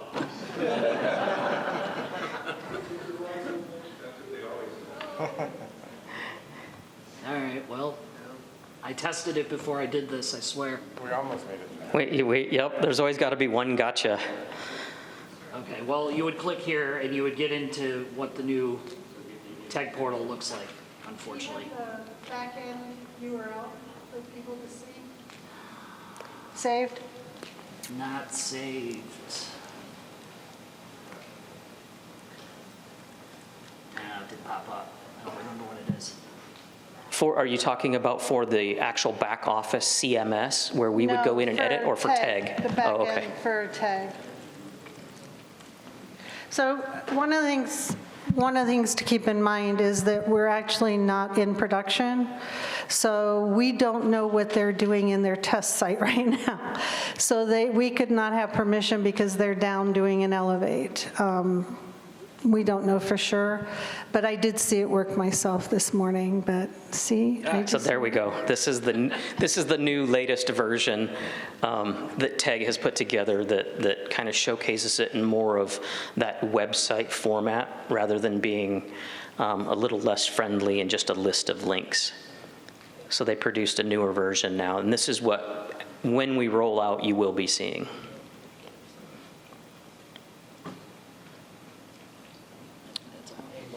Yeah.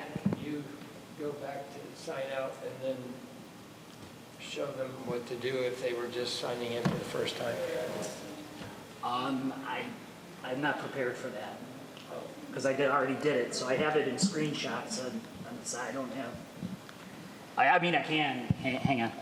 So Jim, if we did that, they have to get a confirmation email and everything, and he wouldn't be able to get the confirmation email. The first sign-in is going to look like this. Yeah, good point. My voice is loud, but not that loud. The first sign is going to look like this. You're going to want to go down to this member activation, and all this is going to get detailed in the emails that I send out.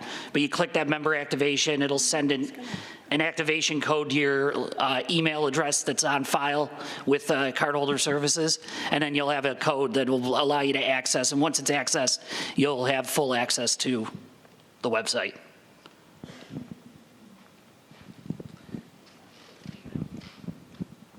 Ma'am, did you have a question? I do. I was just curious if we know the website address. It'll be the same. It will be the same exact website address. There'll be no change in the website address. Also, from this information on here, you'll know who's using the website. Is it possible that the board might be able to use it so that they don't overlap all the great activities, so we can get the maximum out of our day? Well, to use the calendar better so we don't have multiple things going on at the same time. We'll have a better calendar all in one place with this website, so that'll be possible. Any other questions? They're all doing stuff. Yeah, we can't promise not having overlaps. There's just too many things going on. That's a good problem to have. A lot of activities going on. Bill? Two things. Would you go to the YouTube channel? I want to see how that's displayed. And then we had a lot of history on there, including each of the centers. Where is that located? If you click on the center itself, will that bring up the history of it, or is it? It can. We haven't made an official decision on that yet, but that's actually a good, I hadn't thought about exactly how we could do that. That's actually a good idea. So that'll likely be the path I go. Because it was on a YouTube channel already, but. Well, our YouTube channel didn't change. It's all in there. That's just a link. YouTube's off the site. Okay, so you couldn't click on it. This isn't live. The link to YouTube is live. If I click that link, I'll go to YouTube, and you can see, because YouTube's a separate item from this. You'll also have a link from the homepage of the website to get to the YouTube channel? Yes, it's in the footer. How about other organizations that we link to them? We are going to have a full page. We're actually in development of it. It's not ready yet, so it likely won't be ready at launch. But our community resources page is going, you're going to be able to click on this, and we're going to have the same left-hand navigation in that, where you click on our community partners, and information in this main hero space here will pop up, so that we're promoting our community partners. We want to be a good partners of the community. So it'll be in this community resources page. This is not how we want it right now. It's getting redeveloped. But as you can see, we're going to partner with all our partners and make sure they're a big part of RCSC's website. So is there a way to drive the algorithm to make this more of a marketing site than just a member user site? Yes, so I can handle that one. Yes, so it is built in that way. So it's built in a very, what we call responsive and search engine friendly manner, so that it will be picked up by Google and Bing and all of the various search engines out there. And on the back end, we've got a heavy amount of analytics that we're producing. So we're going to be seeing all of the data coming in, and that's going to inform us and help us make better data-driven decisions on anything that we change, utilization of certain sections of the site, frustrations that people may be having. So we're definitely tracking a lot of information back there. It's just we need to collect it once everybody gets in to see how we're going to use it. And I think Chris alluded to this. I'll get to a couple more of the questions. We have to treat this site like one of our buildings, one of our facilities. It's ever evolving for the members. It's not just throw it up there and it just sits stagnant for 10 years, and then in 10 years we go through this process again. We're going to ever grow this thing and continue to adapt. So, any other questions in the back there? On the footer, you said that there was going to be a place to sign up for the email blast newsletters. Will we need to re-sign up? No, you will not need to re-sign up. Okay. Yes. My question is, who's responsible or accountable for uploading and changing the information? When I was moving here and I wanted to look and find different things, some of the links were 10 years old. So I'm just wondering, will each club have? Are you going to have it closed so that a certain person can upload all of that? So right now I have a few people that are trained to upload data and update data. We have brought our clubs department more into the website data updating, so that they'll be updating content for the clubs. Their responsibility will be the data for the clubs, and then we have another position that will handle the events, and we're bringing more people on board, so that way we have the people who are actually doing the work, updating the information and owning the information, where they make sure that the information is proper, it's right, it's correct.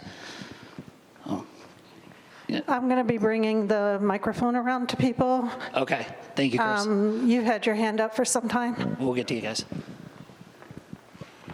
Are you thinking of the future? Because a lot of people don't use computers anymore. Is this smartphone friendly? Are you going to have an app for this? Where are you going to go? Where do you see this going in the future? It's already smartphone friendly. It's adaptable. This will do this if I shrink it, right, on my computer? Yeah, but you're not sharing, so. Can we share Mike's screen again, please? Miguel? We call it mobile responsive, so it's going to be responsive to your mobile. You gotta shrink it down. There you go. Okay, so if I do this.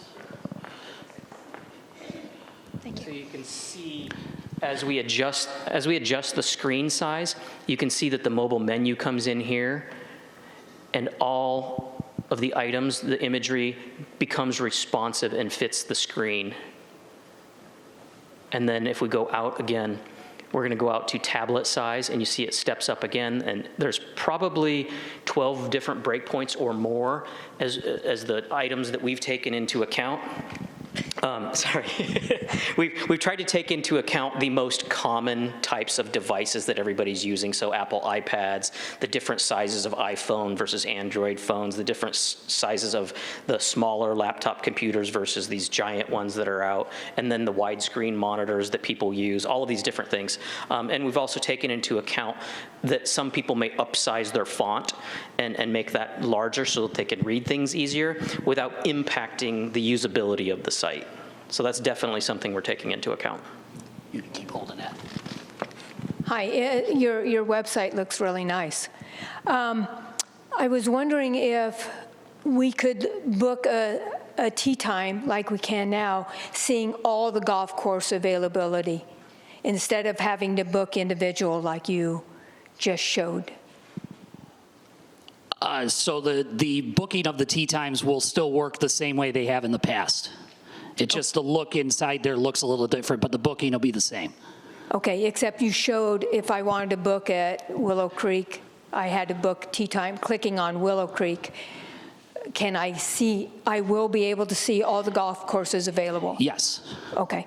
Okay. Yep. And the other thing too is it would really be nice, I think, to get your YouTube site a little bit more prominent than in the footer. Okay. And that would maybe promote people watching the board meetings and the exchanges a little bit more. So, thank you. Thank you for the feedback. Everybody, I know Bill has, here. I may have missed this, but when does this launch? We are targeting next week, Tuesday, but if we run into an issue, we're not launching it until we're sure it's right and working. And our email address, I mean, you'll be emailing everybody to let us know when it's launching, correct? Before, yes. Okay, thank you. Yep. I know this is scary for the RCSC, but is this being built to integrate with social media platforms?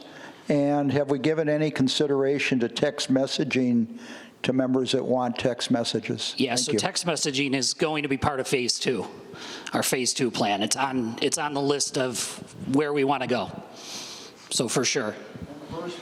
The social media integration, it's not. Can I ask for clarification? When you say social media integration, what do you actually mean?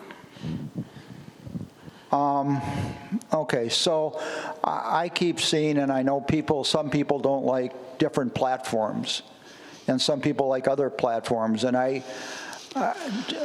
again, I came out of an era a long time ago where keywords triggered hits, right? Now the algorithms, it's all traffic driven, if I understand algorithms, and you guys can explain that better than I can. The more feed or input we get into a site elevates the site in a position where we become more attractive. So if it's a Facebook page that interacts, for instance, Sun City West has a Facebook page that I click on fairly regularly because I want to see what's happening. I don't know if that gets me back to the site, but they are at least appear compatible. Yeah, I can take that. So yes, it's built in a friendly, search engine friendly manner, which means that the site is going to give out all of the information it has to all of the search engines. And what they use, what you're talking about, is search engine optimization. And search engine optimization takes in over 285 different signals from every type of context, whether you're using it on your mobile phone, whether it's coming from a text message that you received, whether it's a link from Facebook, a link from Microsoft, or a link from Joe's blog site. The more links you have pointing back to your website, the higher amount of authority you gain and the higher amount of prominence you typically gain in the search engine. So when you're searching for a community or something to do in an adult community, you could be first, you could be number 27. And the more power or people linking to you and the more mentions that you have in all of those various locations help boost that prominence. So it's not technically something that the site has on it that it does. We will link out to all of the different channels, YouTube, we will link out to Facebook and all of the different areas, and those will also link back to the site, providing that reciprocal link, which will tell the search engines, hey, we're voting for this, this is ours, we want this to be better and be up higher in the search engines. So we're also looking to use social media in a more powerful way. So we're looking at using Facebook to do like zip code marketing, where people in a certain zip code, our website shows up, or a link to our website or something about us shows up. So we gain prominence. So we're looking to do those things, YouTube as well. How do we optimize our YouTube? Because we don't want to monetize, we want to optimize. We're getting close to 11:30 where we've got some other conflicts, so we'll need to kind of wrap this up pretty quickly. But thank you for... Just a quick question. How secure is this system? Sure, yeah, it's extremely secure. It's held in a cloud environment. So all of the cloud environments have multiple layers of security, including for our users.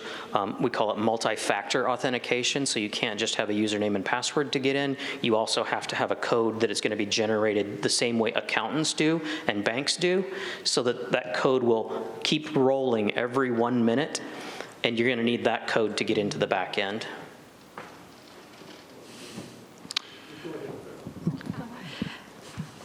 I apologize in advance. My background is community promotion and marketing. And when you said that you're collecting all this data, my curiosity is, how can we use that data to better target market Sun City? Because I understand that this is a great website for us. I'm looking at it, how do we bring people to Sun City? When they're looking for a place to live, how do we target where we're promoting Sun City? Sure. So within all of that analytics information that we are collecting, we're going to be able to see what terms, phrases people are using to find the site, what is commonplace for people to search but maybe not find the site, and the locations they're coming from, that we can see, oh, I came from, maybe this search engine, or maybe I came from, a Facebook friends group or something of that nature. So we get to see where every single person has come from in order to get there. Then we will roll that information up and do an assessment of those keyword phrases and terms and locations and everything, and say, okay, it looks like we have a good foothold over here. Let's go put up some posts with these keywords, phrases, this type of documentation. Maybe it's showcasing very specific events. Maybe we see huge spikes when, a specific show or event happens, and then we know that people really enjoy that. So maybe we'll start to look for more of those and showcase the same way at the bottom of all the pages. We are showcasing like events and like clubs. We'll use that same type of mentality to inform us of people are very interested in these subjects, and then we'll go after those. And how is that going to be done, used? Maybe Chris, it's a question for you. Is there going to be a marketing committee? Is there going to be a community engagement committee to take that? So I will say we're very aware that we need to rethink the way we're looking at marketing and how marketing is going. We do not have an answer to that right now. So my answer is a non-answer, But the commitment is we are aware, we're looking at it. We know we need to be relevant for the millennials. The Gen Xers are already arriving. We need to be relevant for the millennials, and we know that. So one last question, and then we do have to go. We've got some other conflicts, so please go ahead. This is the last question, though. Just a quick one. Do we have to log in every time, like on our home computer, we log in and save it? Do we have to log in again every time? No, you can stay logged in. So there's also a log out feature in case you're on a shared computer somewhere. You're going to want to log out of that shared computer so people aren't accidentally, trying to use your credentials to book a tea time or something. But on your home computer, no, you can stay logged in. Awesome. Thank you for all your interest and terrific questions. This is very helpful, guys. Thank you. Thank you, guys. Let me just say that the next board meeting is September 25th, right here at Sundial at 9 a.m., and the next exchange meeting is October 13th, again, right here at 9 a.m. And also on the 13th of October, we will have a town hall meeting to go through the 2026 budget, and then the next annual meeting is proposed for March 10th of 2026 at 6 p.m. in this room. So thank you so much for attending and all the way through this long meeting, but I appreciate it very much, and we are now adjourned.